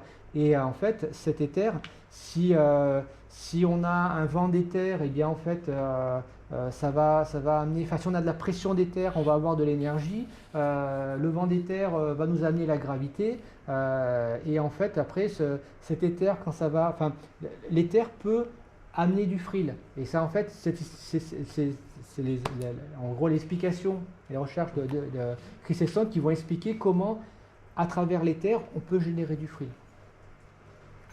Mais c'est pas simple d'arriver à comprendre. Déjà, pour arriver à comprendre, on va dire, cette notion d'éther, et en fait, c'est un petit peu une retraduction de la physique telle qu'on nous l'a toujours enseignée. Voilà. C'est pas évident. Ouais. Du coup, les ondes scalaires, c'est censé reproduire mécaniquement ce qu'on peut avoir naturellement avec les terres, dans un sens? Les ondes, canalisées ou... en fait, les ondes scalaires permettent de générer du frill, mais ce sera pas du frill. En fait, il faudra avoir deux champs d'ondes scalaires qui vont nous permettre de générer du frill. Voilà, mais ce n'est pas juste une onde scalaire qui va nous permettre de générer du frill. Mais cela dit, ce qui a été quand même constaté par beaucoup de chercheurs qui travaillent avec les ondes scalaires, c'est le fait de recevoir des ondes scalaires, même du pur scalaire, ça va pouvoir nous aider sur notre vitalité. Ça amène on va dire un bien-être et une meilleure circulation de l'énergie. Voilà. Donc ça, on est déjà sur parce qu'on peut amener de l'information, on peut amener une information d'un médicament qu'on n'aura pas pris, mais on va recevoir cette information-là, notre corps va la recevoir et il fera comme s'il avait pris le médicament sans avoir les effets secondaires. Donc là, c'est des effets intéressants, quoi. Mais donc, si les ondes scalaires apportent cela, qu'est-ce que le frill apporte de plus? Quel est l'intérêt d'avoir du frill? Le frill va amener l'énergie vitale. En fait, plus que les ondes scalaires. Oui, c'est ça. Ouais. Ça va être un espèce de fluide qui va nous amener on va dire un soutien à une régénération. Voilà. Si on regarde sur l'éclairage des medbeds par exemple, et bien en fait on est basé là-dessus. D'ailleurs, Dan Willis a fait une vidéo il n'y a pas longtemps, qu'en anglais, mais on peut mettre la traduction automatique, et il parle des medbeds parce que lui il a travaillé avec Marcel Vogel sur un dispositif qui était sur les fondements du medbed, voilà, où en fait à partir d'une photo, enfin en gros d'une image, et ben on pouvait après remonter dans le temps. Enfin voilà, il faut suivre un petit peu tout ce qu'il a présenté. Enfin je peux pas faire, voilà, mais en tout cas ça reste lié, on va dire, à un champ holographique, et on va pouvoir se balader dans le champ holographique. Ouais. Oui, dites-moi, est-ce que vous avez mesuré l'impédance de vos deux bobines? Oui, ça a été mesuré. C'est d'ailleurs un des premiers trucs qu'on fait pour voir si on a bien fait les soudures. Et voilà. Ouais. Bon, parce que quand vous parlez de 60 volts, c'est très facile d'obtenir des amplificateurs qui sortent du 60 volts, surtout à 4096 Hz, ouais. Il n'y a rien de compliqué dans ça, c'est facile à obtenir. Donc le souci après, c'est quelle est l'impédance de la bobine, et si elle a une impédance trop faible, elle va surcharger l'ampli. Si par contre on bobine, parce que je ne sais pas pourquoi leur problème de cuivre, vous avez raison, mais si on bobine en constant temps, on peut facilement arriver à du 8 ohms et au-delà, et à ce moment-là on peut balancer les 60 volts. Alors en fait, la grosse difficulté, j'en ai pas parlé dans les réglages, c'est qu'on va avoir un taux d'UTI, de travail, qui va être extrêmement faible. C'est-à-dire que le DUTI va être à 0,1%. Donc en fait, la difficulté, c'est d'avoir un DUTI, on va dire un taux de travail qui va être extrêmement faible sur la bande. Et vous travaillez en onde carrée? En onde carrée, oui. Ouais, et vous n'avez jamais essayé un sinusoïdal? Franchement, l'onde carrée, c'est une reconstitution. Hein, donc ça n'a pas vraiment fait. Moi je trouve que c'est pas vraiment utile. Il faut travailler direct en sinusoïdal. Et à ce moment-là, agrandir. Parce que l'idée de mettre les deux bobines à 90, c'est sûr que c'est génial. Par contre, au niveau de la puissance, on peut monter allègrement. Oui, en fait, il faut avoir un générateur qui puisse monter et qui puisse avoir un signal qui soit encore propre. Ah non, lui, il ne pourra jamais. Enfin, je veux dire, ce que j'entendais, moi, c'est un amplificateur qui a 60 volts à l'entrée. Et le générateur ne fait que le piloter. J'ai des collègues qui ont travaillé là-dessus, qui sont électroniciens, et en fait, avec l'amplificateur, le problème, c'est que le signal, il est mauvais, il n'est pas bon. En fait, au niveau des pics, on va avoir quelque chose qui ne va pas être propre. Et c'est là où, en fait, il vaut mieux avoir un générateur qui envoie le bon signal plutôt que de l'amplifier derrière, parce qu'en fait, quand c'est mesuré à l'oscilloscope, en fait, ça ne va pas, quoi. Parce qu'avec je ne me rappelle plus, les Triac ou les Thyristor, on arrive à des appareils qui pédalent à des mégahertz, et on peut balancer des impulsions de 0, ça y est, pas de problème. Par contre, je trouve qu'au niveau du poids, ce sont des choses que ça doit secouer toute la structure. Peut-être que essayer déjà un sinusoïdal, c'est sûr sûr, ça serait intéressant de faire l'essai. Ouais. Bah après, c'est vrai que ça fait, on va être sur des, sur une seconde, ça veut dire qu'on, enfin, finalement, ça va faire juste des pics, c'est-à-dire qu'on n'aura pas tant de, voilà. Mais le truc, on en a parlé sur Internet, là, du gars en Afrique là, qui a sorti un générateur électrique.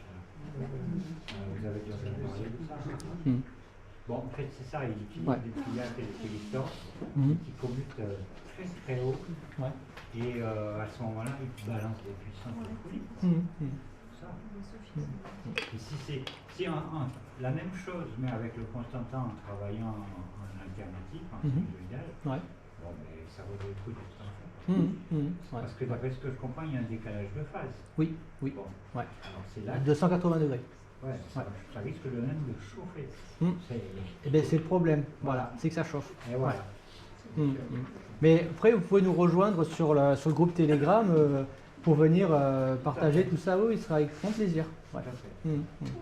Bon, voilà, je pense qu'on peut peut-être passer aux festivités parce que on a beaucoup parlé.